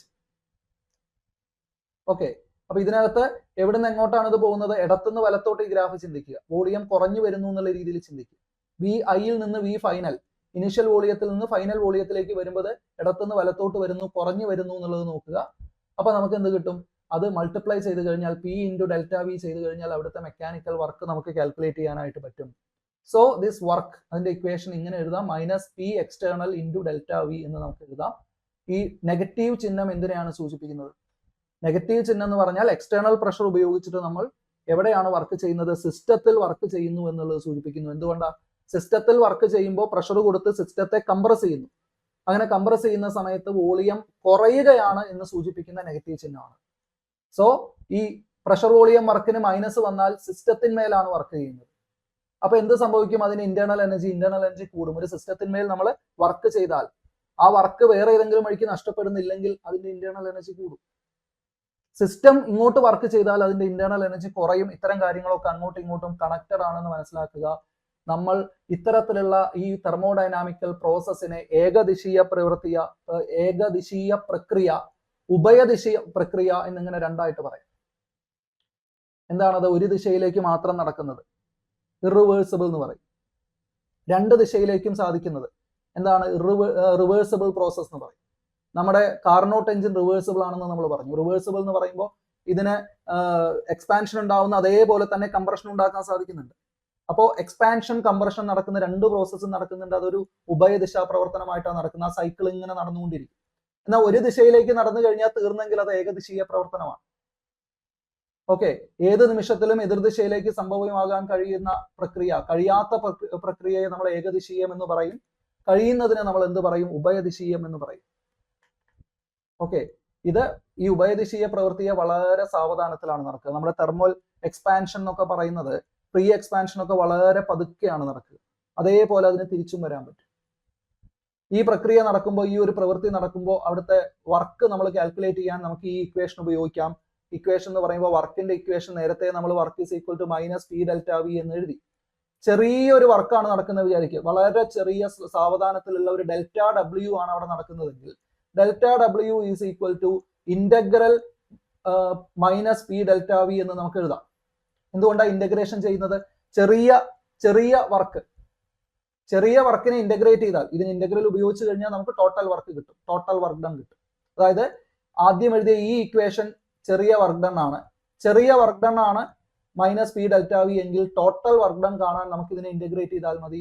Total work done is equal to minus integral P delta V എന്ന് നമുക്ക് എഴുതാനായിട്ട് പറ്റും. ഇപ്പൊ ഇന്റഗ്രേഷൻ ഉപയോഗിക്കേണ്ട സന്ദർഭങ്ങളുണ്ട്. നമുക്ക് എന്തായാലും ക്വസ്റ്റ്യൻസിലൊന്നും, മത്സര പരീക്ഷകളുടെ ക്വസ്റ്റ്യനിലൊന്നും ഇന്റഗ്രേഷൻ ഉപയോഗിച്ചിട്ടുള്ള കോംപ്ലിക്കേറ്റഡ് പ്രോബ്ലംസ് ഒന്നും വരില്ല. ജസ്റ്റ് ഇക്വേഷൻ ഒന്ന് അറിഞ്ഞിരുന്നാൽ മതി. ഓക്കെ, റിവേഴ്സിബിൾ പ്രോസസ്സ് വരുന്ന സമയത്ത് വർക്ക് ഡൺ കാണാൻ നമുക്ക് ഈ ഒരു ഇക്വേഷൻ ഉപയോഗിക്കാം. ഓക്കെ, എന്നാൽ സ്വതന്ത്ര വികാസം നടക്കുന്നു. സ്വതന്ത്ര വികാസം, ഫ്രീ എക്സ്പാൻഷനെ കുറിച്ച് നമ്മൾ പറഞ്ഞു. ഫ്രീ എക്സ്പാൻഷൻ എവിടേക്കാണ് നടക്കുക? പുറത്തുനിന്ന് പ്രഷർ ഒന്നും പ്രയോഗിക്കപ്പെടുന്നില്ലെങ്കിൽ ഫ്രീ ആയിട്ട് അങ്ങ് വികസിക്കും. പുറത്തുനിന്ന് പ്രഷർ ഇല്ലാത്ത സിറ്റുവേഷൻ എന്ന് പറഞ്ഞാൽ അന്തരീക്ഷമില്ല, ശൂന്യതയാണ്. ഒരു വാതകം ശൂന്യതയിലേക്ക് എക്സ്പാൻഡ് ചെയ്യുന്നതിന് പറയുന്ന പേരാണ് സ്വതന്ത്ര വികാസം. ആ സമയത്ത് എക്സ്റ്റേണൽ പ്രഷർ 0 ആണ്. എക്സ്റ്റേണൽ പ്രഷർ 0 ആയി കഴിഞ്ഞാൽ പ്രഷർ വോളിയം വർക്ക് 0 ആവും. അപ്പൊ അവിടെ പ്രവൃത്തി ചെയ്യപ്പെടുന്നില്ല. ഈ പോയിന്റ് ഒക്കെ മനസ്സിൽ വെക്കേണ്ടത്. താഴെ പറയുന്നതിൽ സ്വതന്ത്ര വികാസത്തെ സംബന്ധിച്ച് ശരിയായ പ്രസ്താവന ഏത് എന്ന് ചോദിച്ചിട്ട് ഈ സ്റ്റേറ്റ്മെന്റുകൾ വരും. അപ്പൊ നമ്മൾ ആലോചിക്കണം, സ്വതന്ത്ര വികാസം എന്ന് പറഞ്ഞാൽ സ്വതന്ത്രമായിട്ട് ശൂന്യതയിലേക്ക് അങ്ങ് വികസിക്കുക. ഒരു പ്രഷർ അവിടുന്ന് ഇങ്ങോട്ട് വരുന്നുണ്ടെങ്കിൽ സ്വതന്ത്രമായിട്ട് വികസിക്കാൻ പറ്റില്ല. അപ്പൊ എക്സ്റ്റേണൽ പ്രഷർ 0, അതുകൊണ്ട് പ്രവൃത്തി ഇല്ല, പ്രഷർ വോളിയം വർക്കും 0. ഓക്കെ, ഒരു ഐഡിയൽ ഗ്യാസിന്റെ ഐസോതെർമൽ ഫ്രീ എക്സ്പാൻഷൻ എന്ന് പറയുന്ന അടുത്ത കേസ് നമ്മൾ ഓരോന്നൊന്ന് കണക്ട് ചെയ്ത് ഇങ്ങനെ പോവുകയാണ്. Isothermal free expansion free expansion ആയി കഴിഞ്ഞാൽ, അതായത് ടെമ്പറേച്ചറിൽ വ്യത്യാസം വരാതെ ഫ്രീ എക്സ്പാൻഷൻ നടക്കുന്നു എങ്കിൽ ഫ്രീ എക്സ്പാൻഷൻ ആയതുകൊണ്ട് പ്രഷർ 0 ആയിരിക്കും. അപ്പോൾ വർക്ക് ഡൺ 0 ആയിരിക്കും. ഓക്കെ, ടെമ്പറേച്ചറിൽ മാറ്റം വരുന്നില്ല എന്ന് പറഞ്ഞാൽ ആലോചിച്ച് നോക്കുക. ഐസോതെർമൽ എന്ന് പറഞ്ഞാൽ തന്നെ ടെമ്പറേച്ചറിൽ. അപ്പൊ ഈ വാക്കിൽ നിന്ന് തന്നെ നമുക്ക് ഓരോ കണ്ടീഷൻ ഉണ്ടാക്കാം. ഐസോതെർമൽ എന്ന് പറയുമ്പോൾ ടെമ്പറേച്ചർ ചേഞ്ച് 0, അല്ലെ? ടെമ്പറേച്ചർ ചേഞ്ച് 0 ആയി കഴിഞ്ഞാൽ internal energy change will also B 0. Internal energy change ഉണ്ടാവുന്നില്ല. കാരണം ടെമ്പറേച്ചർ ചേഞ്ച് വന്നാൽ ഇന്റേണൽ എനർജി ചേഞ്ച് ഉണ്ടാവാം എന്ന് നമ്മൾ മനസ്സിലാക്കുന്നുണ്ട്. ഹീറ്റ് കിട്ടുമ്പോൾ ടെമ്പറേച്ചർ ഉയരാം, അപ്പൊ ഇന്റേണൽ എനർജി ചേഞ്ച് ഉണ്ടാവാം. ഓക്കെ, അപ്പൊ അവിടെ ഹീറ്റും ഉണ്ടാവുന്നില്ല, ഹീറ്റും കിട്ടുന്നില്ല, ഹീറ്റിൽ ചേഞ്ച് ഉണ്ടാവുന്നില്ല, അതും 0 ആണ്. ഐസോതെർമൽ എന്ന് പറയുമ്പോൾ ഇത്രയും കേസുകൾ അവിടെ ഉണ്ടെന്ന് മനസ്സിലാക്കാം. പ്ലസ് ഇതൊരു ഫ്രീ എക്സ്പാൻഷൻ ആണെന്ന് കൂടെ പറയുന്നു. ഫ്രീ എക്സ്പാൻഷൻ എന്ന് പറയുമ്പോൾ പിന്നെ ഇവിടെ ആകെയുള്ള പ്രതീക്ഷ, ഐസോതെർമലിൽ ആകെയുള്ള പ്രതീക്ഷ അവിടെ വർക്ക് നടക്കുന്നുണ്ടോ എന്നായിരുന്നു. വർക്കും നടക്കുന്നില്ല. ഫ്രീ എക്സ്പാൻഷൻ ആയതുകൊണ്ട് പ്രഷർ, എക്സ്റ്റേണൽ പ്രഷർ 0 ആണ്. അതുകൊണ്ട് work is also equal to 0. അപ്പൊ ഇത്രയും കാര്യങ്ങൾ 0 ആയിരിക്കുന്ന കേസാണ് ഐസോതെർമൽ ഫ്രീ എക്സ്പാൻഷൻ. ഇത് വളരെ പ്രധാനപ്പെട്ട ഒരു പോയിന്റ് ആണ്, ക്വസ്റ്റ്യൻ ആയിട്ട് വരാം. ഒന്നുകൂടെ ആലോചിച്ച് നോക്കി. ഒരു ഇന്റേണൽ എനർജി ചേഞ്ച് ഉണ്ടായാൽ ടെമ്പറേച്ചർ ചേഞ്ച് ഉണ്ടാവും. ഹീറ്റ് കിട്ടിയാൽ ഇന്റേണൽ എനർജി ചേഞ്ച് ഉണ്ടാവും, ടെമ്പറേച്ചർ ചേഞ്ച് ഉണ്ടാവും. പക്ഷെ ഐസോതെർമൽ പ്രോസസ്സ് എന്ന് പറഞ്ഞാൽ തന്നെ അവിടെ ടെമ്പറേച്ചർ ചേഞ്ച് ഉണ്ടാവുന്നില്ല. പിന്നെ ഇന്റേണൽ എനർജി ചേഞ്ച് ഉണ്ടാവാനുള്ള ഒരേ ഒരു വഴി എന്ന് പറയുന്നത് എന്താണ്? ഫ്രീ എക്സ്പാൻഷൻ ആണ്. ഫ്രീ എക്സ്പാൻഷൻ എന്ന് വെച്ചാൽ എക്സ്പാൻഷൻ അല്ലെങ്കിൽ കംപ്രഷൻ ആണ്, വർക്ക് നടക്കലാണ്. ടെമ്പറേച്ചർ ചേഞ്ച് ഉണ്ടാവാനുള്ള, ഇന്റേണൽ എനർജി ചേഞ്ച് ഉണ്ടാവാനുള്ള മാർഗം, ടെമ്പറേച്ചർ ചേഞ്ച് അല്ല, ഇന്റേണൽ എനർജി ചേഞ്ച് ഉണ്ടാവാനുള്ള മാർഗം വർക്ക് നടക്കലാണ്. വർക്കും നടക്കുന്നില്ല. എന്തുകൊണ്ടാണ്? ഫ്രീ എക്സ്പാൻഷൻ ആയതുകൊണ്ട്. ശൂന്യതയിലേക്ക് എക്സ്പാൻഡ് ചെയ്യായതുകൊണ്ട് അവിടെ വർക്കും നടക്കുന്നില്ല. സോ ആദർശവാതകത്തിന്റെ സമതാപ സ്വതന്ത്ര വികാസം, മലയാളത്തിൽ നോക്കുക, ഐസോതെർമൽ ഫ്രീ എക്സ്പാൻഷൻ, സമതാപ സ്വതന്ത്ര വികാസത്തിൽ ഇന്റേണൽ എനർജി ചേഞ്ചും നടക്കില്ല, പ്രഷർ വോളിയം വർക്കും നടക്കില്ല. അപ്പൊ അവിടുത്തെ ഹീറ്റിൽ ചേഞ്ചും 0 ആണ്, ടെമ്പറേച്ചറിൽ ചേഞ്ചും 0 ആണ്, പ്രഷറും 0 ആണ്, വർക്കും 0 ആണ്. എല്ലാം 0 ആയ സിറ്റുവേഷനിലാണ് നമ്മൾ എന്ത് പറയുന്നത്? ഐസോതെർമൽ ഫ്രീ എക്സ്പാൻഷൻ എന്ന് പറയുന്നത്. ഇപ്പൊ നമ്മൾ പറഞ്ഞ ഈ പ്രോസസ്സുകളിൽ ഏകദിശീയമായ മാറ്റം, ഉഭയദിശീയമായ മാറ്റം രണ്ടെണ്ണം നമ്മൾ കണ്ടു. പിന്നെ അതേപോലെ നമ്മൾ ഒരു അഡിയാബാറ്റിക് പ്രോസസ്സ് നേരത്തെ കണ്ടു, രുദ്ധതാപ മാറ്റം, അഡിയാബാറ്റിക് ചേഞ്ച് കണ്ടു. ഈ മൂന്നിന്റെയും സിറ്റുവേഷനുമായിട്ട് ബന്ധപ്പെടുത്തിയുള്ള ഇക്വേഷൻസ് നന്നായിട്ട് നോക്കുക. ഇതിൽ ആദ്യത്തെ ഇക്വേഷൻ നോക്കിക്കഴിഞ്ഞാൽ സമതാപ ഏകദിശീയ മാറ്റം എന്ന് പറഞ്ഞാൽ എന്താണ്? ഐസോതെർമൽ യൂണി ഡയറക്ഷണൽ ചേഞ്ച് ആണ്, അല്ലെങ്കിൽ ഐസോതെർമൽ ഇറിവേഴ്സിബിൾ ചേഞ്ച് എന്ന് പറയും. ഇറിവേഴ്സിബിൾ ആണ്, തിരിച്ചു വരാത്ത പ്രോസസ്സ്. അപ്പൊ ആ സമയത്ത് അവിടുത്തെ ഹീറ്റ് -W വർക്കായിട്ട്, പ്രഷർ വോളിയം വർക്കായിട്ടാണ് മാറുന്നത്. അവിടെ കൊടുക്കുന്ന ഹീറ്റ് ഒരു വർക്ക് ചെയ്തു, പിന്നെ അത് തിരിച്ചു കിട്ടില്ല. കാരണം ഹീറ്റാണ് പോയതെങ്കിൽ തിരിച്ചു കിട്ടുമെന്ന് വിചാരിക്കാം. വർക്ക് ചെയ്ത് കഴിഞ്ഞാൽ പിന്നെ അത് തിരിച്ചു കിട്ടില്ല. സോ ആ ഒരു പ്രോസസ്സ് എന്താണ്? അതൊരു ഇറിവേഴ്സിബിൾ പ്രോസസ് ആണ്. സോ -W എന്ന് വരുന്നത് എന്തുകൊണ്ടാണ്? -W എന്ന് വെച്ച് കഴിഞ്ഞാൽ work is done by the system. Work is done by the system. System work ചെയ്തിട്ട് ആ എനർജി നഷ്ടപ്പെടുത്തി. ആ ഇക്വേഷൻ ആണ് -W. അതെങ്ങനെ കണ്ടുപിടിക്കാം? നമുക്ക് P external is equal to V final minus V initial. V final minus V initial വെച്ചിട്ട് നമുക്ക് കണ്ടുപിടിക്കാം. ഓക്കെ, ഇവിടെ വോളിയത്തിന് എന്താ സംഭവിക്കുക? Volume V initial minus V final ആണ്. വോളിയത്തിന് എന്താ സംഭവിക്കുന്നത്? ഒരു വർക്ക് ചെയ്യുമ്പോൾ, സിസ്റ്റം വർക്ക് ചെയ്യുന്ന സമയത്ത് സിസ്റ്റത്തിന്റെ വോളിയം ഇൻക്രീസ് ചെയ്യുകയാണ് ചെയ്യുന്നത്. ഓക്കെ, ആ രീതിയിൽ ചിന്തിക്കുക. സിസ്റ്റത്തിന്മേൽ വർക്ക് ചെയ്യുമ്പോൾ വോളിയം ഡിക്രീസ് ചെയ്യുക ചെയ്യുന്നത്. പുറത്തുനിന്ന് പ്രഷർ കൊടുത്ത് സിസ്റ്റത്തിന്മേൽ വർക്ക് ചെയ്ത് കഴിഞ്ഞാൽ വോളിയം ഡിക്രീസ് ചെയ്യുകയാണ് ചെയ്യുന്നത്. ഓക്കെ, ശരി. രണ്ടാമത്തെ ഇക്വേഷൻ നോക്കുക. സമതാപ ഉഭയദിശ പ്രോസസ്, റിവേഴ്സിബിൾ ഐസോതെർമൽ പ്രോസസ്സ് നടന്നാൽ അവിടെ നമ്മൾ വർക്ക് കാണുന്ന സമയത്ത് ഇങ്ങനെ ഒരു ഇക്വേഷനിലേക്ക് എത്തണം. -W തന്നെയാണ്, പക്ഷേ നമുക്ക് നേരിട്ട് പ്രഷർ ഇൻറ്റു വോളിയം ചേഞ്ച് എന്ന് എഴുതി കണ്ടുപിടിക്കാൻ പറ്റില്ല. അവിടെ നമ്മൾ ഇച്ചിരി ലോഗരിതം ഒക്കെ ഉപയോഗിച്ചിട്ട്, ഇന്റഗ്രേഷൻ ഒക്കെ ഉപയോഗിച്ചിട്ട് ചെയ്യണം. അതെങ്ങനെ വരുന്നതെന്ന് വളരെ പെട്ടെന്നൊന്ന് കാണിക്കാം. നമ്മൾ നേരത്തെ എഴുതിയ ഇക്വേഷൻ ഒന്നുകൂടെ ഇങ്ങോട്ട് എടുക്കുവാണ്. വർക്ക് ഡണ്ണിന്റെ ഒരു ഇന്റഗ്രൽ ഇക്വേഷൻ നമ്മൾ എഴുതിയില്ലേ? Total work done is equal to minus integral P delta V എന്ന് നമ്മൾ എഴുതിയ ആ ഇക്വേഷൻ. ആ ഇക്വേഷനെ നമ്മൾ ഇന്റഗ്രേറ്റ് ചെയ്യാൻ വേണ്ടി നമ്മളിപ്പോൾ ഗ്യാസസിനെ കുറിച്ചാണല്ലോ പറഞ്ഞുകൊണ്ടിരിക്കുന്നത്. അപ്പൊ ഗ്യാസ് ലോ എടുത്തിട്ട് PV is equal to nRT എന്ന് പറയുന്ന ഐഡിയൽ ഗ്യാസ് ഇക്വേഷൻ ഉണ്ട്. ഇതിൽ നിന്ന് നമുക്ക് P is equal to nRT by V എന്ന് എഴുതിക്കൂടെ? nRT by V. ഇത് ഈ ഇടത് സൈഡിലെ ഇക്വേഷനിൽ നമ്മൾ സബ്സ്റ്റിറ്റ്യൂട്ട് ചെയ്യുന്നു.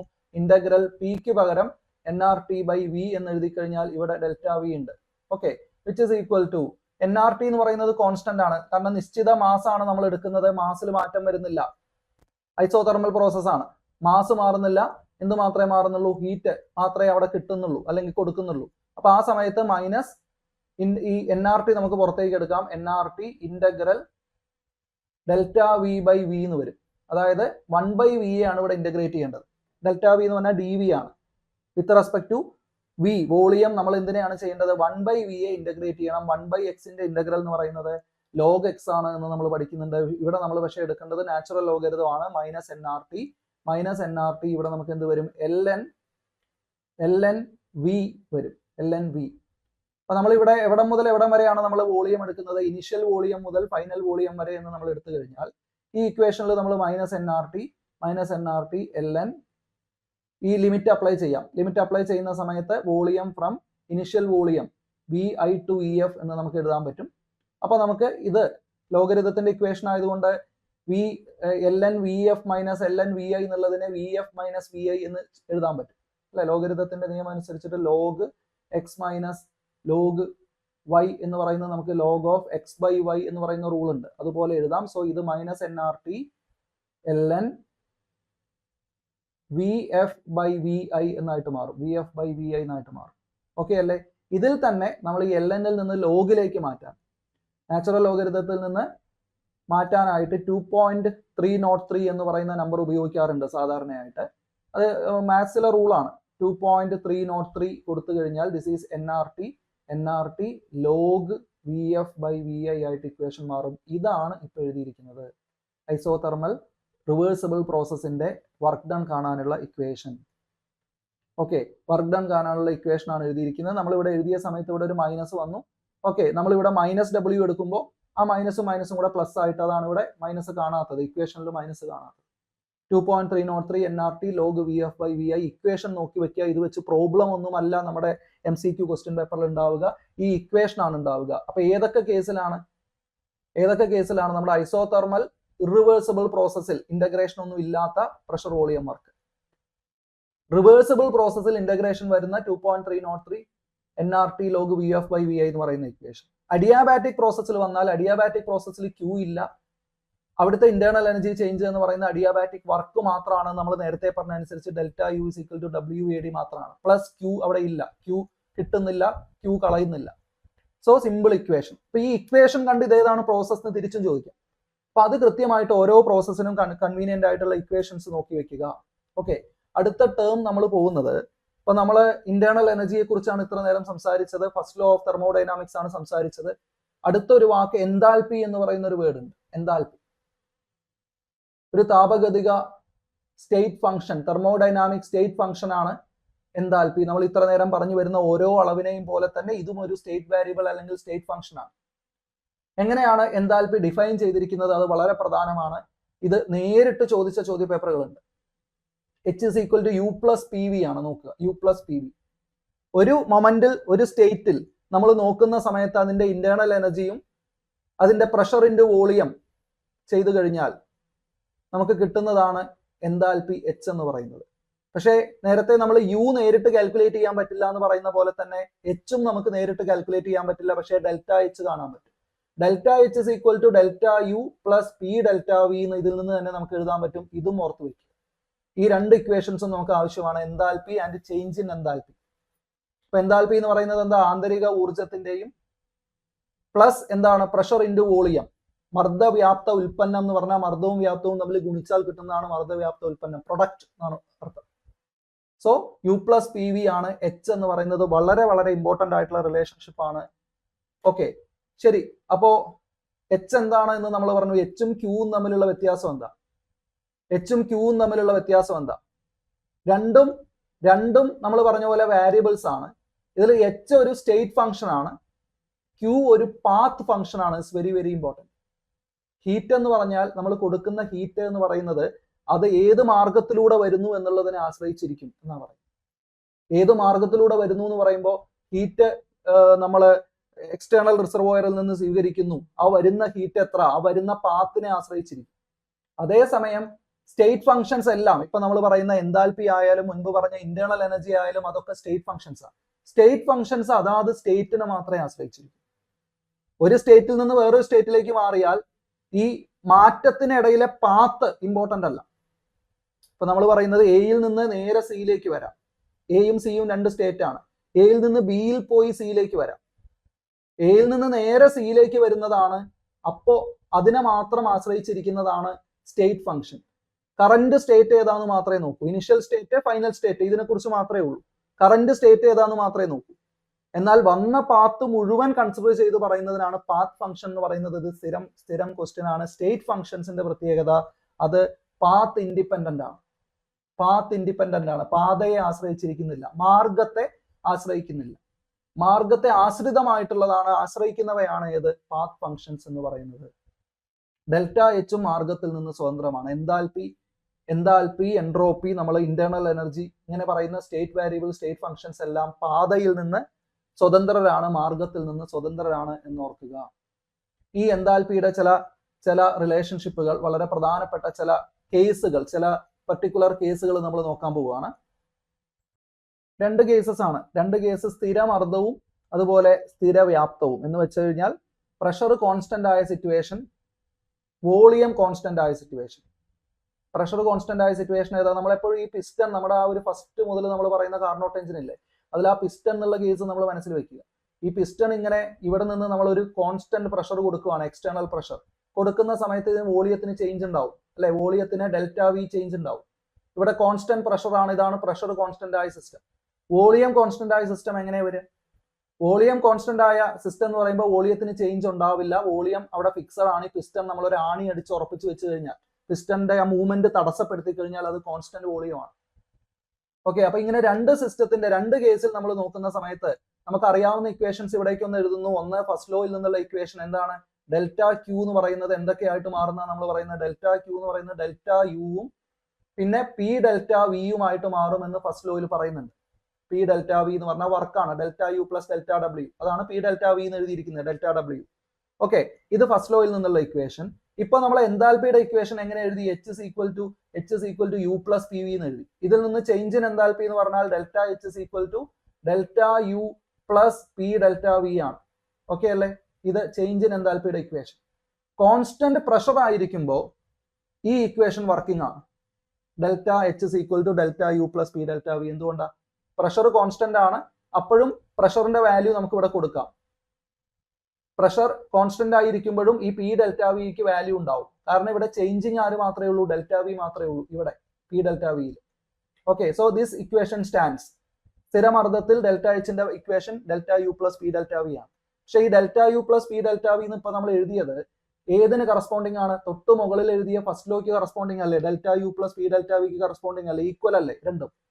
അതായത് അപ്പൊ നമുക്ക് പറയാൻ പറ്റും ഡെൽറ്റ എച്ച് എന്ന് പറയുന്നത് എന്ത് തന്നെയാണ്? ഡെൽറ്റ ക്യൂ തന്നെയാണ്. ഡെൽറ്റ എച്ച് എന്ന് പറയുന്നത് എന്ത് തന്നെയാണ്? ഡെൽറ്റ ക്യൂ തന്നെയാണ്. അതായത് അവിടെ കിട്ടുന്ന ഹീറ്റ് അല്ലേ ഡെൽറ്റ ക്യൂ എന്ന് പറയുന്നത്. ഇപ്പൊ കോൺസ്റ്റന്റ് പ്രഷറിൽ ഒരു സിസ്റ്റത്തിന് കിട്ടുന്ന ഹീറ്റ്, അതാണ് നമുക്ക് ക്യൂ എന്ന് എഴുതാം. ഡെൽറ്റ ക്യൂ എന്നുള്ളതിന് വരെ ക്യൂ എന്ന് എഴുതാം. ആ ഹീറ്റിന് ഈക്വൽ ആണ് അവിടെ ഉണ്ടാവുന്ന എൻതാൽപ്പി ചേഞ്ച്. ഒരു കോൺസ്റ്റന്റ് പ്രഷർ കൊടുക്കുമ്പോൾ അതിന് കിട്ടുന്ന ഹീറ്റ് എത്രയാണോ ആ ഹീറ്റിന് ഈക്വൽ ആണ് അവിടെയുള്ള എൻതാൽപ്പി ചേഞ്ച്. അതാണ് എഴുതിയിരിക്കുന്നത് ക്യൂ പി. ഇത് Q P, Q into P എന്നല്ല, Q of P. What is Q of P? Constant പ്രഷറിലെ ഹീറ്റ്. ഒരു കോൺസ്റ്റന്റ് പ്രഷർ നിലനിർത്തിയിട്ട് അതിനൊരു ഹീറ്റ് കൊടുത്താൽ ആ heat Q P will be equal to delta H. അത് നമ്മൾ ഇക്വേറ്റ് ചെയ്തു. ഇനി രണ്ടാമത്തെ കേസ് കോൺസ്റ്റന്റ് വോളിയം ആണെങ്കിലോ സ്ഥിരവ്യാപ്തമാണെങ്കിലോ ഡെൽറ്റ വി 0 ആവും. അപ്പൊ ഡെൽറ്റ എച്ചിന്റെ ഇക്വേഷനിലെ പി ഡെൽറ്റ വി 0 ആവും. So delta H is equal to delta U എന്ന് മാത്രമായിട്ട് മാറും. Delta H is equal to delta U ആയിട്ട് മാറും.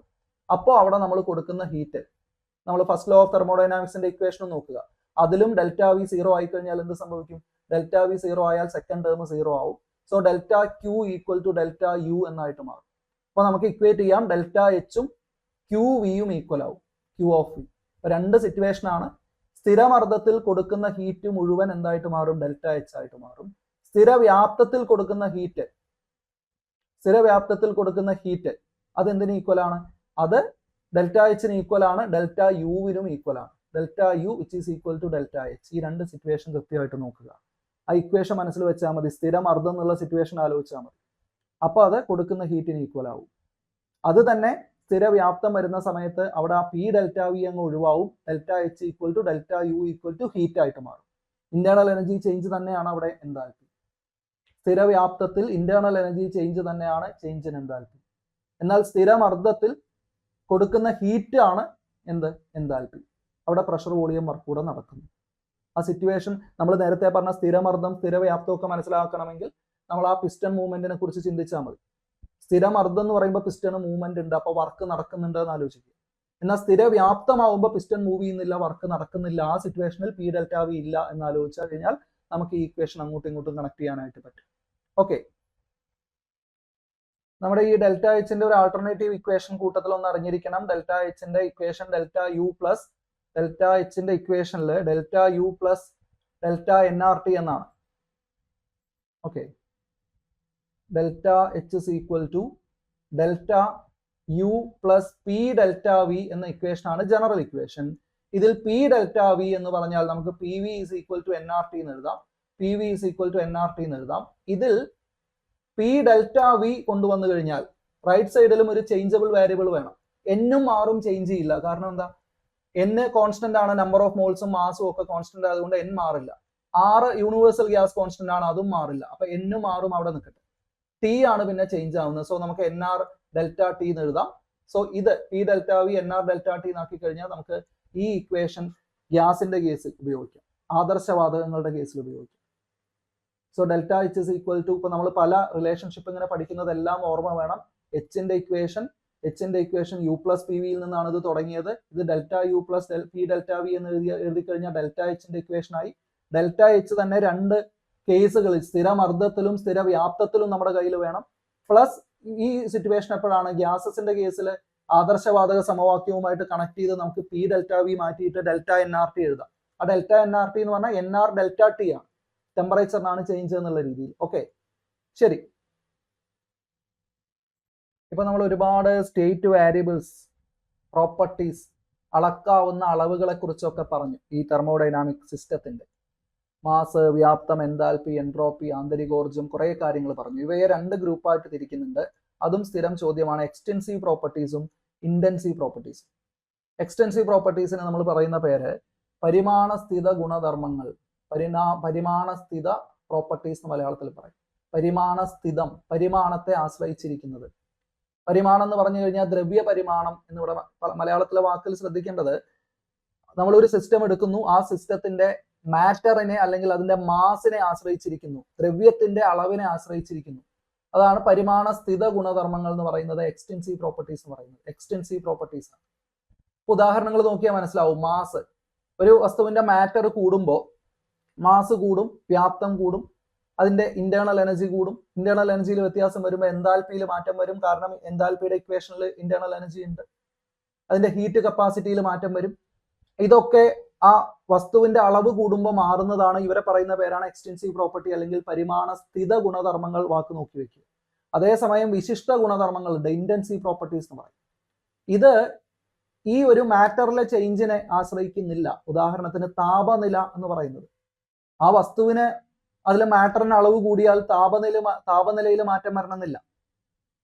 അല്ലെങ്കിൽ അതിന്റെ മാറ്റർ കൂടുതൽ, അതിന്റെ മാസിൽ കൂടുതൽ വന്നു കഴിഞ്ഞാൽ താപനില മാറണമെന്നില്ല, സാന്ദ്രത മാറണമെന്നില്ല.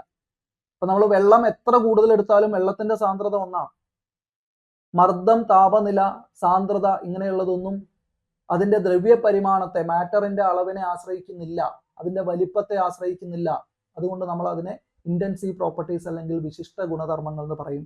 ഈ രണ്ട് സെറ്റ് സ്ഥിരമായിട്ട് ചോദ്യം വരുന്നതാണ്. അതിലുള്ള അളവുകൾ ഏതൊക്കെയാ, ഇന്റൻസീവ് ഏതാ, എക്സ്റ്റെൻസീവ് ഏതാന്ന് നോക്കി വെക്കുക. ഏതെങ്കിലും ഒന്ന് നമ്മുടെ ഓർമ്മയിൽ വരുന്നില്ലെങ്കിൽ നമ്മൾ ആലോചിച്ച് നോക്കുക. അത് ആ മാറ്ററിനെ ആശ്രയിച്ചാണോ ഇരിക്കുന്നത്, വസ്തു ഏതാണ് അതിന്റെ മാറ്ററിന്റെ അളവിനെ ആശ്രയിച്ചാണോ ഇരിക്കുന്നത് എന്ന് ആലോചിക്കുക. ആശ്രയിച്ചാണ് ഉള്ളതെങ്കിൽ അത് എക്സ്റ്റെൻസീവ് പ്രോപ്പർട്ടി, അല്ലെങ്കിൽ അത് ഇന്റൻസീവ് പ്രോപ്പർട്ടി, വിശിഷ്ട ഗുണധർമ്മങ്ങളിൽ വരും. അടുത്ത പ്രധാനപ്പെട്ട ഒരു വാക്ക്, ഇപ്പൊ നമ്മൾ പറഞ്ഞതിൽ എക്സ്റ്റെൻസീവ് പ്രോപ്പർട്ടീസിന്റെ ലിസ്റ്റിൽ നമ്മൾ താപധാരിത എന്നുള്ളൊരു വാക്ക് പറഞ്ഞു. താപധാരിത, ഹീറ്റ് കിട്ടുന്ന സമയത്ത് ടെമ്പറേച്ചർ ഇൻക്രീസ് ചെയ്യും സിസ്റ്റത്തിന് എന്ന് നമ്മൾ പറഞ്ഞു. നമ്മുടെ കാർനോട്ട് എഞ്ചിനിൽ തുടങ്ങിയ ഡിസ്കഷൻ ആണ്. കാർനോട്ട് എഞ്ചിനിൽ പക്ഷേ ഐസോതെർമൽ പ്രോസസ്സിൽ ടെമ്പറേച്ചർ ഇൻക്രീസ് ഉണ്ടാവുന്നില്ല എന്ന് നമ്മൾ കണ്ടു. അതേസമയം അഡിയാബാറ്റിക് പ്രോസസ്സ് ഉണ്ടാവുന്ന സമയത്ത് ടെമ്പറേച്ചർ ഇൻക്രീസ് ഉണ്ടാവുന്നുണ്ട്. അഡിയാബാറ്റിക് എക്സ്പാൻഷൻ നടക്കുമ്പോൾ ടെമ്പറേച്ചർ ഡൗൺ ആവുന്നുണ്ടായിരുന്നു. അഡിയാബാറ്റിക് കംപ്രഷൻ നടക്കുന്ന സമയത്ത് ടെമ്പറേച്ചർ അപ്പ് ആവുന്നുണ്ടായിരുന്നു നമ്മൾ കണ്ടു. ഈ ടെമ്പറേച്ചർ ഡിഫറൻസ് എന്തിനെ ആശ്രയിച്ചിരിക്കുന്നു, നമ്മൾ കൊടുക്കുന്ന ഹീറ്റിന് എത്ര ടെമ്പറേച്ചർ ഡിഫറൻസ് ഉണ്ടാവുന്നു എന്ന അളവ്, അല്ലെങ്കിൽ ഓരോ ഡിഗ്രി സെൽഷ്യസ് ടെമ്പറേച്ചർ ഇൻക്രീസ് ചെയ്യാൻ എത്ര ഹീറ്റ് കൊടുക്കണം എന്ന അളവിനെയാണ് നമ്മൾ പറയുന്നത് താപധാരിത അല്ലെങ്കിൽ ഹീറ്റ് കപ്പാസിറ്റി. അപ്പൊ നമ്മൾ ഹീറ്റ് ഇങ്ങനെ കൊടുത്തുകൊണ്ടിരിക്കുവാണ്, ക്യൂ ഹീറ്റ് കൊടുക്കുന്നു. ക്യൂ ഹീറ്റ് കൊടുക്കുമ്പോൾ ഒരു വസ്തുവിൽ ഉണ്ടാവുന്ന ടെമ്പറേച്ചർ ചേഞ്ച് ഡെൽറ്റ ടി ആണെങ്കിൽ ക്യൂ ബൈ ഡെൽറ്റ ടി നമ്മൾ ചെയ്യുന്നു. ക്യൂ ബൈ ഡെൽറ്റ ടി, അതാണ് ഹീറ്റ് കപ്പാസിറ്റി, താപധാരിത, ക്യൂ ബൈ ഡെൽറ്റ ടി. ഇതിൽ നിന്ന് നമുക്ക് തിരിച്ച് ഹീറ്റിന്റെ അളവ് കാണാൻ Q is equal to C into delta T എഴുതാം. ഈ C എന്താണ്? താപധാരിത. ഒരു വസ്തുവിന്റെ താപധാരിത നമുക്ക് അറിയാമെങ്കിൽ ആ താപധാരിത കൊണ്ട് ചേഞ്ച് ഇൻ ടെമ്പറേച്ചറിനെ ഗുണിച്ചു കഴിഞ്ഞാൽ ടോട്ടൽ ഹീറ്റ് നമുക്ക് കിട്ടും. അപ്പൊ ഹീറ്റ് കാൽക്കുലേറ്റ് ചെയ്യാനുള്ള ഒരു ഇക്വേഷൻ ആയിട്ട് ഇതിനെ ഉപയോഗിക്കാം. ഈ ഒരു ഇക്വേഷന്റെ അപ്ലിക്കേഷൻ വരുന്നത് ഇപ്പോൾ നമ്മൾ പറഞ്ഞ ടൈപ്പ് ഓഫ് സിസ്റ്റം, പ്രത്യേകിച്ച് മർദ്ദം സ്ഥിരമായി നിർത്തുന്ന സിസ്റ്റം, അതേപോലെ വോളിയം വ്യാപ്തം സ്ഥിരമായിട്ട് നിൽക്കുന്ന സിസ്റ്റത്തിൽ ഈ താപധാരിത എങ്ങനെ വർക്ക് ചെയ്യുന്നുണ്ട് എന്ന് നമുക്ക് നോക്കണം. ഈ ഒരു കേസിൽ തന്നെ താപധാരിത എന്ന വാക്ക് ഇവിടെ പറഞ്ഞു. ഇതിന്റെ കൂട്ടത്തിൽ വിശിഷ്ട താപധാരിത, മോളാർ താപധാരിത, ഈ രണ്ട് വാക്കുകളൂടെ മനസ്സിലാക്കും. ഇപ്പൊ നമ്മൾ ഏതോ ഒരു പദാർത്ഥം എന്നാണ് ഇപ്പൊ പറഞ്ഞത്. ഏതോ ഒരു പദാർത്ഥം എന്ന് പറഞ്ഞതിന് പകരം കൃത്യമായിട്ട് 1 കിലോഗ്രാം പദാർത്ഥം എന്നെടുത്തു കഴിഞ്ഞാൽ വിശിഷ്ട താപധാരിതയായി. അപ്പൊ ഇക്വേഷനിൽ ചെറിയ മാറ്റം വരും. നമ്മൾ C is equal to Q by delta T എന്ന് താപധാരിതയുടെ ഇക്വേഷൻ എഴുതി. കപ്പാസിറ്റി, താപധാരിത, ധാരിത എന്ന് പറയുമ്പോൾ കപ്പാസിറ്റിയാണ്, അതിനാണ് C ഉപയോഗിക്കുന്നത്. C equal to Q by delta T യിൽ നമ്മൾ മാസും കൂടെ ഉൾപ്പെടുത്തുന്നു. താഴെ മാസ് വരുന്നു, ഇതിന്റെ M delta T എന്നായിട്ട് ഇക്വേഷൻ മാറുന്നു. C is equal to Q by M delta T. ഇപ്പൊ എന്താ സംഭവിക്കുന്നത്? Per mass per temperature change എന്നായി. ടോട്ടൽ മാസ് കൊണ്ട് ഡിവൈഡ് ചെയ്യുക എന്ന് പറയുമ്പോൾ നമുക്ക് 1 കിലോഗ്രാമിന് എത്ര വേണമെന്ന് കിട്ടും. അപ്പൊ മാസ് കൂടെ ഉൾപ്പെടുത്തി കഴിഞ്ഞാൽ അത് സ്പെസിഫിക് ഹീറ്റ് കപ്പാസിറ്റി ആയി. ഈ മാസിന് പകരം നമ്മൾ എടുക്കുന്നത് നമ്പർ ഓഫ് മോൾസ് ആണെന്ന് വിചാരിക്കുക. C is equal to Q by number of moles into delta T എന്നാണെങ്കിൽ ഇത് മോളാർ ഹീറ്റ് കപ്പാസിറ്റി ആയിട്ട് മാറും. അപ്പൊ specific heat capacity, molar heat capacity, ഇതൊക്കെയാണ് പ്രോബ്ലത്തിൽ നമുക്ക് ആവശ്യം വരിക തരുന്നത്. ഓക്കെ, അപ്പൊ ഈ ഹീറ്റ് കപ്പാസിറ്റിയിൽ സ്പെസിഫിക് ഹീറ്റ് കപ്പാസിറ്റി ആണ് ഒരു മാസ് തന്ന സമയത്ത് നമ്മൾ ഉപയോഗിക്കേണ്ടത്. അപ്പൊ ടോട്ടൽ ഹീറ്റ് കണ്ടുപിടിക്കാൻ ഏത് ഇക്വേഷൻ നമുക്ക് ഉപയോഗിക്കാം? ടോട്ടൽ ഹീറ്റ് കണ്ടുപിടിക്കാൻ എന്താ ഈ ഇക്വേഷൻ നോക്കുക. ഇപ്പോ സ്പെസിഫിക് ഹീറ്റ് കപ്പാസിറ്റിയെ വിശിഷ്ട താപധാരിത എന്ന് പറയും മലയാളത്തിൽ. വിശിഷ്ട താപധാരിത, വിശിഷ്ട താപധാരിതയുടെ ഇക്വേഷൻ നമ്മൾ ഇപ്പോൾ എഴുതിയത് C is equal to Q divided by mass into delta T എന്നാണ്. ഇതിൽ നിന്ന് Qന്റെ ഇക്വേഷൻ ഉണ്ടാക്കി കഴിഞ്ഞാൽ Q is equal to C into mass into delta T എന്ന് നമുക്ക് കിട്ടും. അതാണ് ഈ എഴുതിയിരിക്കുന്ന ഇക്വേഷൻ. ഇത് സപ്പോസ് നമ്മൾ എടുക്കുന്നത് 1 കിലോഗ്രാം മാസ് ആണെങ്കിലോ, 1 യൂണിറ്റ് മാസാണ് നമ്മൾ എടുക്കുന്നതെങ്കിൽ ഈ എമ്മിന് 1 എന്ന് കൊടുക്കും. അപ്പൊ നമുക്കിത് C ഡെൽറ്റ ടി തന്നെ ചുരുക്കി എഴുതാം. അപ്പൊ ആവശ്യാനുസരണം മാറ്റാൻ പറ്റുന്നതാണ്. ജനറൽ ഇക്വേഷൻ പഠിച്ചു വെക്കുക. C into M into delta T, അത് 1 യൂണിറ്റ് മാസ് ആണ് എടുക്കുന്നതെങ്കിൽ അതെന്തായിട്ട് മാറും? അത് 1 ആയിട്ട് മാറും. അപ്പൊ C ഡെൽറ്റ ടി എന്നായിട്ട് മാറും. അപ്പൊ വിശിഷ്ട താപധാരിത എന്ന് പറഞ്ഞാൽ, വിശിഷ്ട താപധാരിത എന്ന് പറഞ്ഞാൽ C കാണണം, വിശിഷ്ട താപം എന്ന് പറഞ്ഞാൽ Q കാണണം. വിശിഷ്ട താപധാരിതയുടെ ഇക്വേഷൻ എന്താ? Q by M delta T. വിശിഷ്ട താപത്തിന്റെ ഇക്വേഷൻ എന്താ? വിശിഷ്ട താപത്തിന്റെ equation Q equal to C into M into delta T. അവിടെ M എന്തായിട്ട് മാറും? M 1 ആയിട്ട് എടുക്കും. അപ്പൊ വിശിഷ്ട താപം കിട്ടും. നമുക്ക് C ഡെൽറ്റ ടി എന്ന് എഴുതാം. പ്രധാനപ്പെട്ട ഒരു റിലേഷൻഷിപ്പ് കൂടെ ഇതിനോട് ചേർത്ത് നമ്മൾ മനസ്സിൽ നിർത്തണം. ഈ C ഡെൽറ്റ ടി എന്ന് പറയുന്ന ഇപ്പോൾ നമ്മൾ പറഞ്ഞ വിശിഷ്ട താപം കാണാൻ Q is equal to C delta T എന്ന് പറഞ്ഞല്ലോ. വിശിഷ്ട താപം കാണാനുള്ള ഈ ഒരു ഫോർമുല നമ്മൾ സ്ഥിരമർദ്ദത്തിലാണ് അപ്ലൈ ചെയ്യുന്നതെങ്കിൽ, കോൺസ്റ്റന്റ് പ്രഷർ ഉള്ള ഒരു സിസ്റ്റത്തിൽ, ഈ കോൺസ്റ്റന്റ് പ്രഷറും കോൺസ്റ്റന്റ് വോളിയവും നമ്മൾ നേരത്തെ കണ്ട കേസുകളാണ്. സ്ഥിരമർദ്ദത്തിലാണ് നമ്മൾ അപ്ലൈ ചെയ്യുന്നതെങ്കിൽ അപ്പോൾ നമ്മൾ ഇതിനെ CP എന്ന് പറയും. സിക്ക് പകരം CP. എന്തിനാണ്? പ്രഷർ കോൺസ്റ്റന്റ് ആണ് മനസ്സിലാക്കാൻ വേണ്ടിയാണ് CP ഉപയോഗിക്കുന്നത്. സോ CP എന്ന് ഉപയോഗിക്കും. ആ സമയത്ത് അതിലേക്ക് കൊടുക്കുന്ന heat Q is equal to C delta T എന്നാണല്ലോ. ആ സമയത്ത് കൊടുക്കുന്ന ഹീറ്റ് ആണ് QP. ഇപ്പൊ QP equal to CP delta T. ഇത് ഡെൽറ്റ എച്ചിന് ഈക്വൽ ആയിരിക്കും. ഇത് എവിടുന്ന കിട്ടിയത്? നമുക്ക് നേരത്തെ നമ്മൾ സ്ഥിരമർദ്ദത്തിൽ ഡെൽറ്റ എച്ചിന്റെ ഇക്വേഷൻ കണ്ടിരുന്നു. ഡെൽറ്റ എച്ചിന്റെ ഇക്വേഷൻ നമ്മൾ നേരത്തെ സ്ഥിരമർദ്ദത്തിൽ എഴുതിയ സമയത്ത് delta H is equal to delta U plus P delta V എന്ന് നമ്മൾ എഴുതിയിരുന്നു, which is equal to Q എന്ന് നമ്മൾ എഴുതി. സോ ഡെൽറ്റ എച്ച് ക്യൂവിന് ഈക്വൽ ആണ് സ്ഥിരമർദ്ദത്തിൽ. അതാണ് ഇവിടെ നമ്മൾ ഇക്വേറ്റ് ചെയ്തിരിക്കുന്നത്. ഡെൽറ്റ എച്ച് ക്യൂവിന് ഈക്വൽ ആണ്. അപ്പൊ അത് CP ഡെൽറ്റ ടിക്ക് ഈക്വൽ ആണ്. CP ഡെൽറ്റ ടിക്ക് ഈക്വൽ ആണ്. അതേപോലെ സ്ഥിര വ്യാപ്തം വരുന്ന സമയത്ത് നമ്മൾ നേരത്തെ തന്നെ എന്ത് മനസ്സിലാക്കിയിട്ടുണ്ട്? Delta H is equal to delta U എന്ന് മനസ്സിലാക്കിയിട്ടുണ്ട്. കാരണം P ഡെൽറ്റ വി 0 ആയി പോകും. ഇപ്പൊ delta H equal to delta V ആണ്. സോ ഈ ഡെൽറ്റ യു ആണ്, ഇന്റേണൽ എനർജി ചേഞ്ച് ആണ്. ഓക്കെ, അതാണ് ഇവിടെ ഇക്വേറ്റ് ചെയ്തിരിക്കുന്നത്. താഴെ നമ്മൾ നോക്കുക, കൊടുക്കുന്ന ഹീറ്റിന്റെ അളവ് CV ഡെൽറ്റ ടി ആയിട്ട് മാറുന്നു. CV എന്ന് എഴുതിയിരിക്കുന്നത് എന്താ? കോൺസ്റ്റന്റ് വോളിയം എന്നുള്ള അർത്ഥത്തിലാണ്, കോൺസ്റ്റന്റ് വോളിയം. അപ്പോൾ ഡെൽറ്റ എച്ച് എന്തിന് ഈക്വൽ ആവുന്നു? ഡെൽറ്റ യുവിന് ഈക്വൽ ആവും. സോ ഇവിടെ നമ്മളത് ഡെൽറ്റ യുവിന് ഇക്വേറ്റ് ചെയ്യുന്നു. So CV delta T is delta U, CP delta T is delta H. ഈ രണ്ട് റിലേഷൻഷിപ്പ്, ഒന്ന് സ്ഥിരമർദ്ദത്തിൽ ഒന്ന് സ്ഥിര വ്യാപ്തത്തിൽ, ഇത് രണ്ടും നോക്കി വെക്കുക. ഇനി ഇത് രണ്ടും തമ്മിലുള്ള അടുത്ത പ്രധാനപ്പെട്ട റിലേഷൻഷിപ്പ് ആണ് C P minus C V equal to R. ഇതിനൊരു ഡെറിവേഷൻ ഒക്കെ ഉണ്ട്, നമ്മളിപ്പോൾ ആ ഡെറിവേഷനിലേക്ക് പോകുന്നില്ല. C P minus C V is equal to R എന്ന് പറയുന്ന relationship. C P minus C V, ഇപ്പൊ ഈ മുകളിൽ എഴുതിയ ഇക്വേഷനും അതിൽ ആദർശവാതക സമവാക്യമൊക്കെ ഉപയോഗിച്ച ശേഷം ഈ ഡെൽറ്റ ടി, രണ്ടിന്റെയും ഡെൽറ്റ ടി ക്യാൻസൽ ആയി പോകുന്ന കേസിലാണ് നമുക്ക് C P minus C V is equal to R എന്ന് പറയുന്ന റിലേഷൻഷിപ്പ് കിട്ടുക. അതായത് കോൺസ്റ്റന്റ് പ്രഷറിലുള്ള വിശിഷ്ട താപധാരിതയിൽ നിന്ന് കോൺസ്റ്റന്റ് വോളിയത്തിലുള്ള വിശിഷ്ട താപധാരിത കുറച്ചാൽ നമുക്ക് കിട്ടുന്നതാണ് ആർ. എന്താണ് ആർ എന്ന് പറയുന്ന യൂണിവേഴ്സൽ ഗ്യാസ് കോൺസ്റ്റന്റ്, ആഗോള വാതക സ്ഥിരാങ്കം നമുക്ക് കിട്ടും. ഓക്കെ, ഇത്രയും കാര്യങ്ങൾ നമ്മൾ പറഞ്ഞത് തെർമോഡൈനാമിക് സിസ്റ്റത്തെ കുറിച്ചാണ്. അപ്പൊ തുടക്കത്തിൽ നമ്മൾ എടുത്തു വെച്ച ഒരു തെർമോഡൈനാമിക് സിസ്റ്റം അവിടെ ഇരിക്കുന്നുണ്ട്, നമ്മുടെ കാർനോട്ട് എഞ്ചിൻ. അതിൽ നിന്ന് ഓർമ്മ വിട്ടുപോകരുത്. ഓക്കെ, അതുമായിട്ട് ബന്ധപ്പെട്ട് നമുക്കൊരു 2 കാര്യങ്ങൾ കൂടെ ഇതിന്റെ കൂട്ടത്തിൽ പറയാനുണ്ട്. അതുകൂടെ പറഞ്ഞിട്ട് നമ്മൾ ഈ സെഷൻ അവസാനിപ്പിക്കും.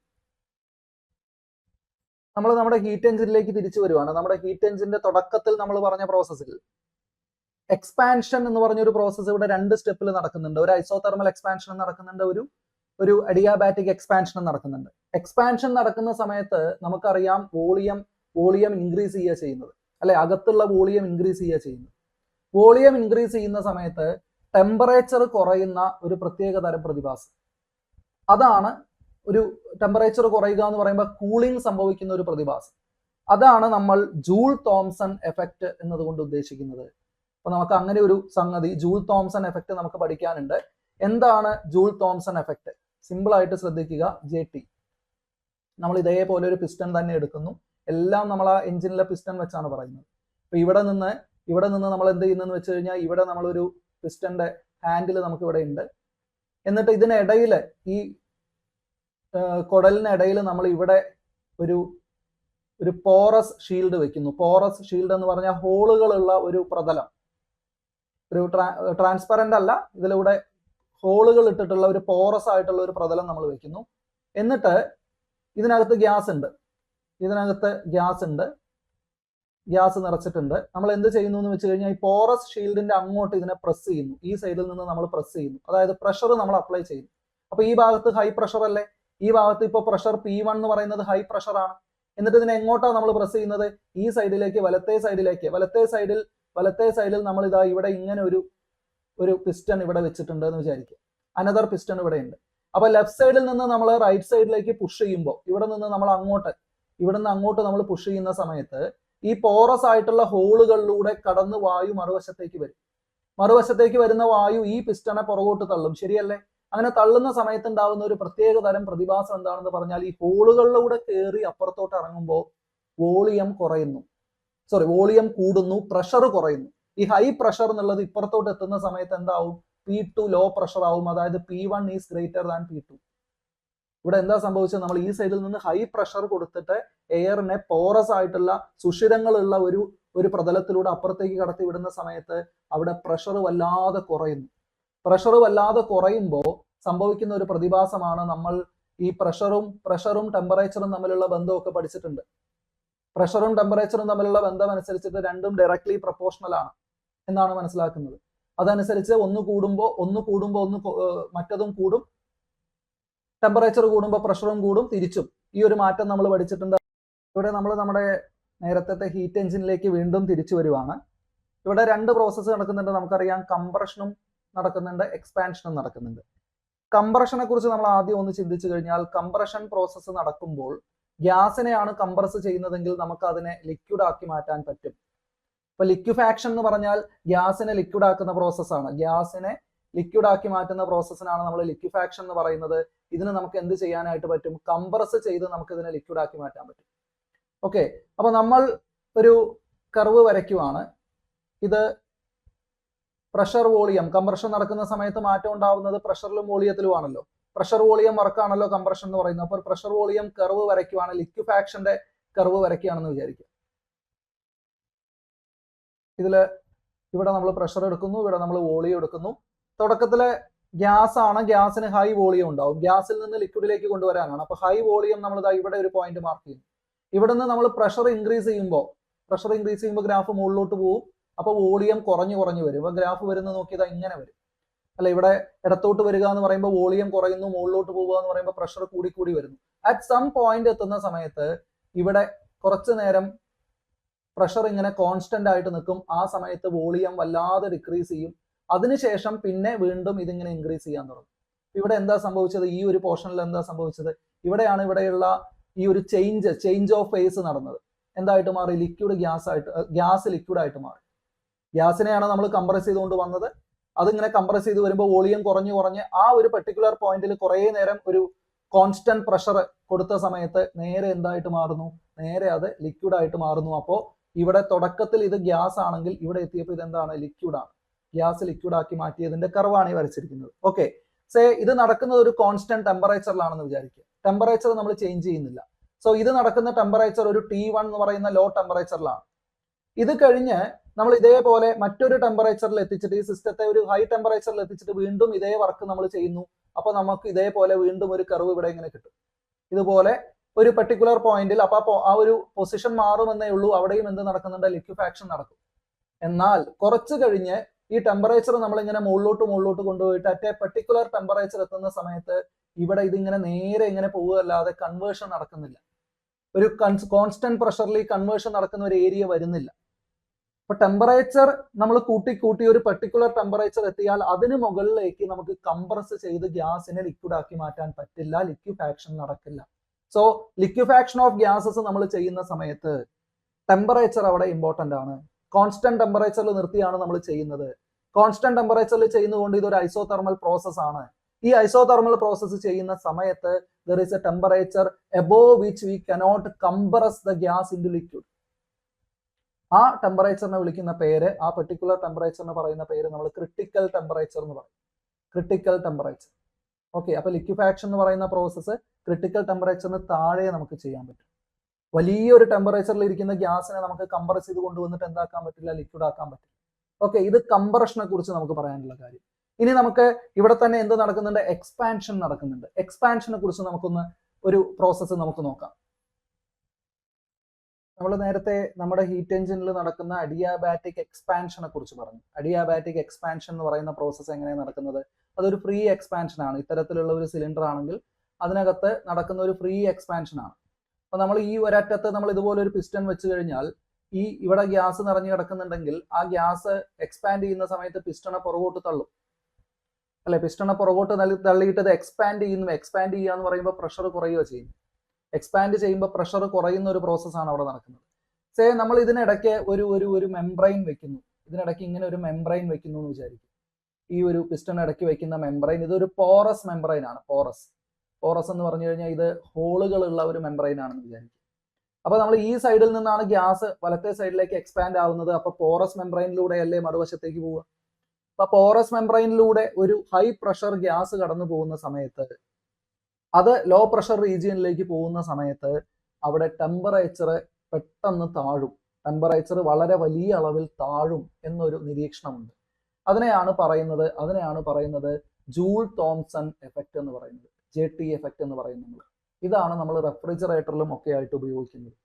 ഈ ടെമ്പറേച്ചർ വളരെ പെട്ടെന്ന് താഴുന്ന ഈ ഒരു പ്രോസസ്സ്. വളരെ പെട്ടെന്ന് എന്ന് പറയുമ്പോൾ ഈ പ്രഷറിൽ ഉണ്ടാവുന്ന വ്യത്യാസം, ഇപ്പോൾ ഇവിടുന്ന് ഇങ്ങോട്ട് പോകുമ്പോൾ ഒരു 100 PSI പ്രഷറിൽ ഉണ്ടാവുന്ന മാറ്റം ഉണ്ടാവുന്നുണ്ടെങ്കിൽ ഒരു 6 to 8 ഡിഗ്രീസ് വരെ ടെമ്പറേച്ചർ താഴും.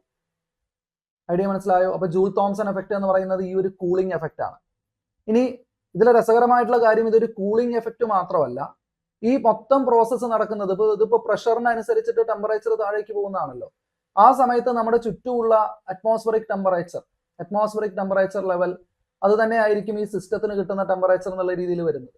അപ്പൊ ഇവിടെയുള്ള ടെമ്പറേച്ചർ ലെവൽ എത്രയാണ് എന്നതനുസരിച്ചതാണ് ഈ പ്രവർത്തനം നടക്കുന്നത്. അപ്പൊ തുടക്കത്തിൽ ഒരു ഹൈ ടെമ്പറേച്ചറിലാണ് ഇത് ഇരിക്കുന്നതെന്ന് വിചാരിക്കുക. ഈ ഒരു സിസ്റ്റം നമ്മൾ പറഞ്ഞത് ഒരു അഡിയാബാറ്റിക് സിസ്റ്റം ആണ്. ഈ അഡിയാബാറ്റിക് സിസ്റ്റത്തിന്റെ തുടക്കത്തിലുള്ള ടെമ്പറേച്ചർ, ആ ടെമ്പറേച്ചറിൽ നിന്ന് ഒരു ലോ ടെമ്പറേച്ചറിലേക്കാണ് ഇത് പോകുന്നത്. ഈ പോറസ് വാളിലൂടെ പോകുന്ന സമയത്ത് കൂളിംഗിലേക്ക് പോകുമ്പോൾ ലോ ടെമ്പറേച്ചറിലേക്ക് പോകുന്നു. പ്രഷർ കുറയുന്നു, അതിനനുസരിച്ചിട്ട് എന്തും കുറയുന്നു? ടെമ്പറേച്ചറും കുറയുന്നു. അതാണ് ഇവിടെ സംഭവിക്കുന്നതെന്ന് നമ്മൾ പറഞ്ഞു. ഓക്കെ, ഇതിനാണ് ജൂൾ തോംസൺ എഫക്റ്റ് എന്ന് പറഞ്ഞു. ജൂൾ തോംസൺ എഫക്റ്റിൽ ടെമ്പറേച്ചർ കുറയുക മാത്രമല്ല കൂടുകയും ചെയ്യും. സോ കൂളിംഗ് എന്ന് മാത്രമല്ല നമുക്ക് ഹീറ്റിംഗ് എന്ന വാക്കും ഉപയോഗിക്കാൻ പറ്റും. അതെങ്ങനെയാ? ഇപ്പോ ജൂൾ തോംസൺ എഫക്റ്റ് നടക്കുന്ന സമയത്ത് പ്രഷർ കുറയുമ്പോൾ ടെമ്പറേച്ചർ കുറയുന്നു. അത് ലോ ടെമ്പറേച്ചറിൽ നടക്കുന്ന പ്രോസസ്സാണ്.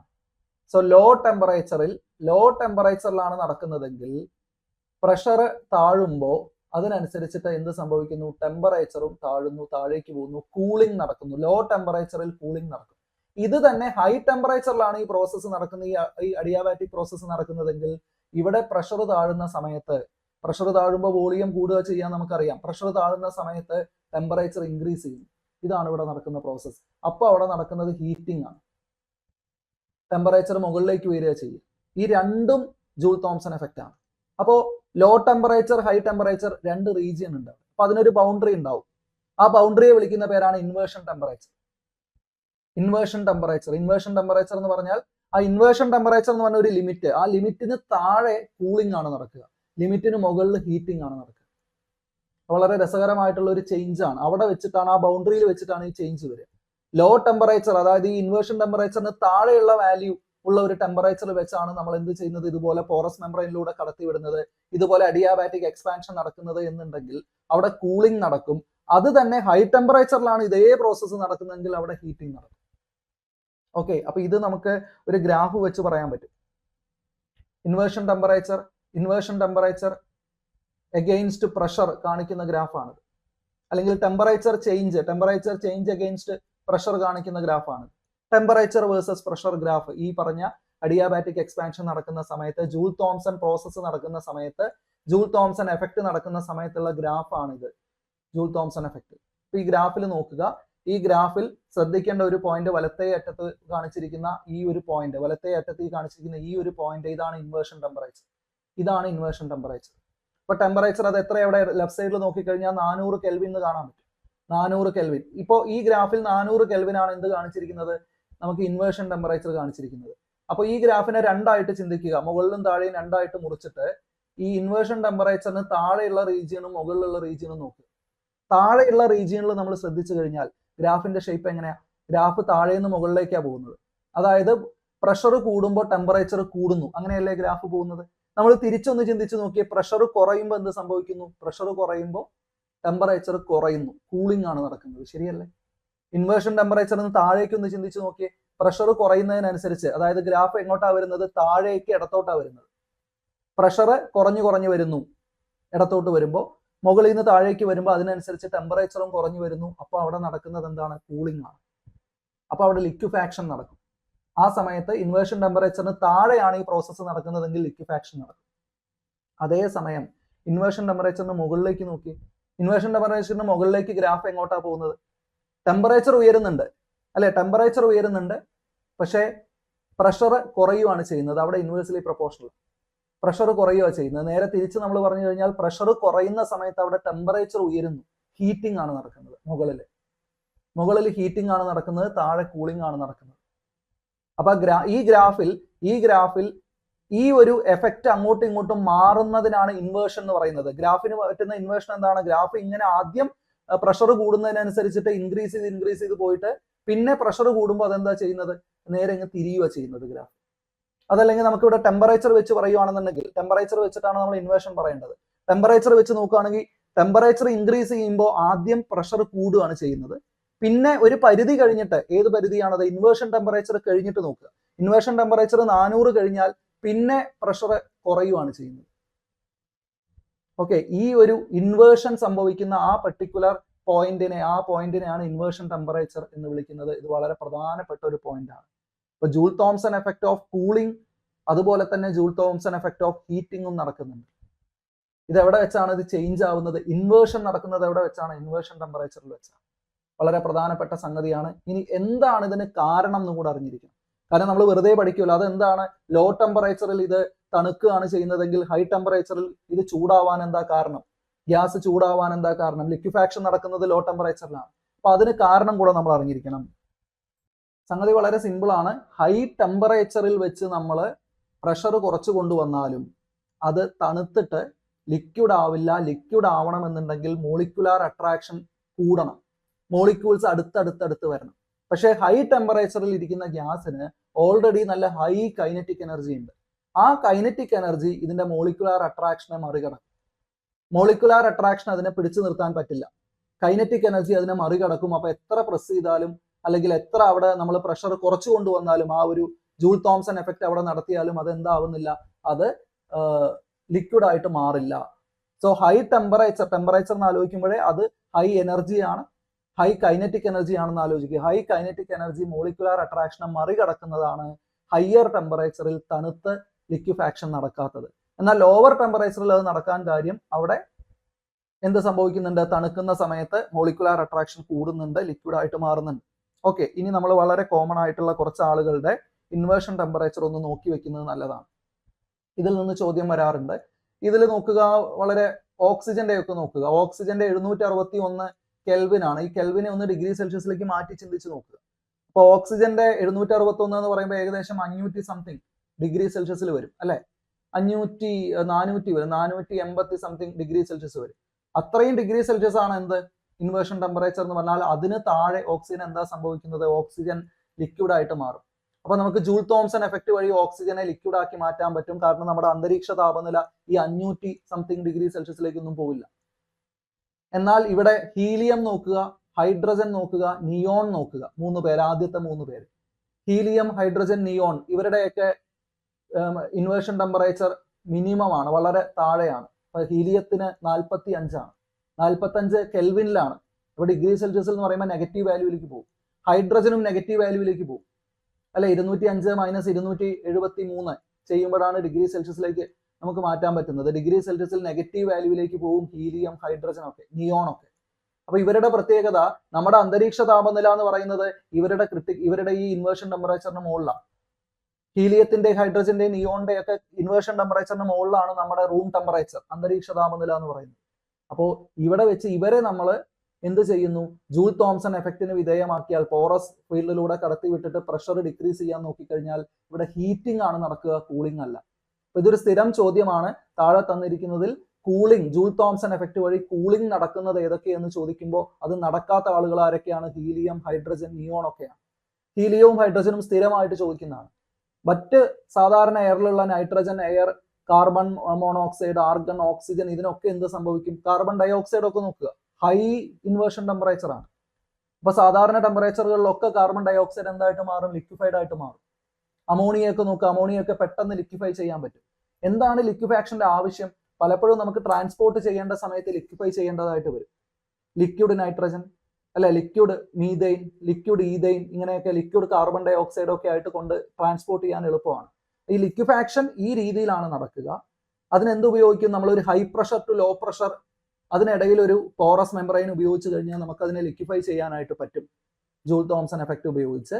അങ്ങനെ പെട്ടെന്ന് പറ്റാത്ത ആളുകളാണ്, നന്നായിട്ട് തണുപ്പിച്ചിട്ടേ നമുക്ക് അങ്ങനെ ചെയ്യാൻ പറ്റൂ. ഇൻവേർഷൻ ടെമ്പറേച്ചർ വളരെ താഴെയുള്ള ആളുകളാണ് ഹീലിയം, ഹൈഡ്രജൻ ഒക്കെ. ഹീലിയത്തിനെ നമുക്ക് ഒന്നും ചെയ്യാൻ പറ്റില്ല, കാരണം അത്രയും തണുപ്പിക്കണം. ആലോചിച്ച് നോക്കി, ഹീലിയത്തിന് നമ്മൾ 200 ഡിഗ്രി സെൽഷ്യസിനും -200 ഡിഗ്രി സെൽഷ്യസിനും താഴേക്ക് തണുപ്പിച്ചിട്ട് വേണം പിന്നെ ഈ ജൂൾ തോംസൺ എഫക്റ്റ് നടത്താനായിട്ട്. അപ്പൊ ഹീലിയത്തെ നമുക്ക് പ്രാക്ടിക്കലി എന്ത് ചെയ്യാൻ പറ്റില്ല, ലിക്വിഫൈ ചെയ്യാൻ പറ്റില്ല. ഇതൊക്കെ ചോദ്യമായിട്ട് വരാം, എന്തുകൊണ്ട് എന്നുള്ള രീതിയിൽ ക്വസ്റ്റ്യൻ വരാം. അപ്പൊ നമ്മളിപ്പോ പറഞ്ഞതിൽ ഒരിക്കൽ കൂടി പറയുന്നു, നമ്മളിപ്പോ സംസാരിച്ചത് മുഴുവൻ ഹീറ്റ് എഞ്ചിനെ കുറിച്ചാണ്. തുടക്കത്തിൽ ആ ഹീറ്റ് എഞ്ചിൻ പറഞ്ഞതിൽ ഈ പറഞ്ഞ പ്രോസസ്സ് എല്ലാം ഉണ്ട്. അഡിയാബാറ്റിക് എക്സ്പാൻഷൻ ഉണ്ട്, കംപ്രഷൻ ഉണ്ട്. കംപ്രഷൻ പറയുമ്പോൾ നമുക്കത് ലിക്വിഫാക്ഷനുമായിട്ട് കണക്ട് ചെയ്ത് പറയാം.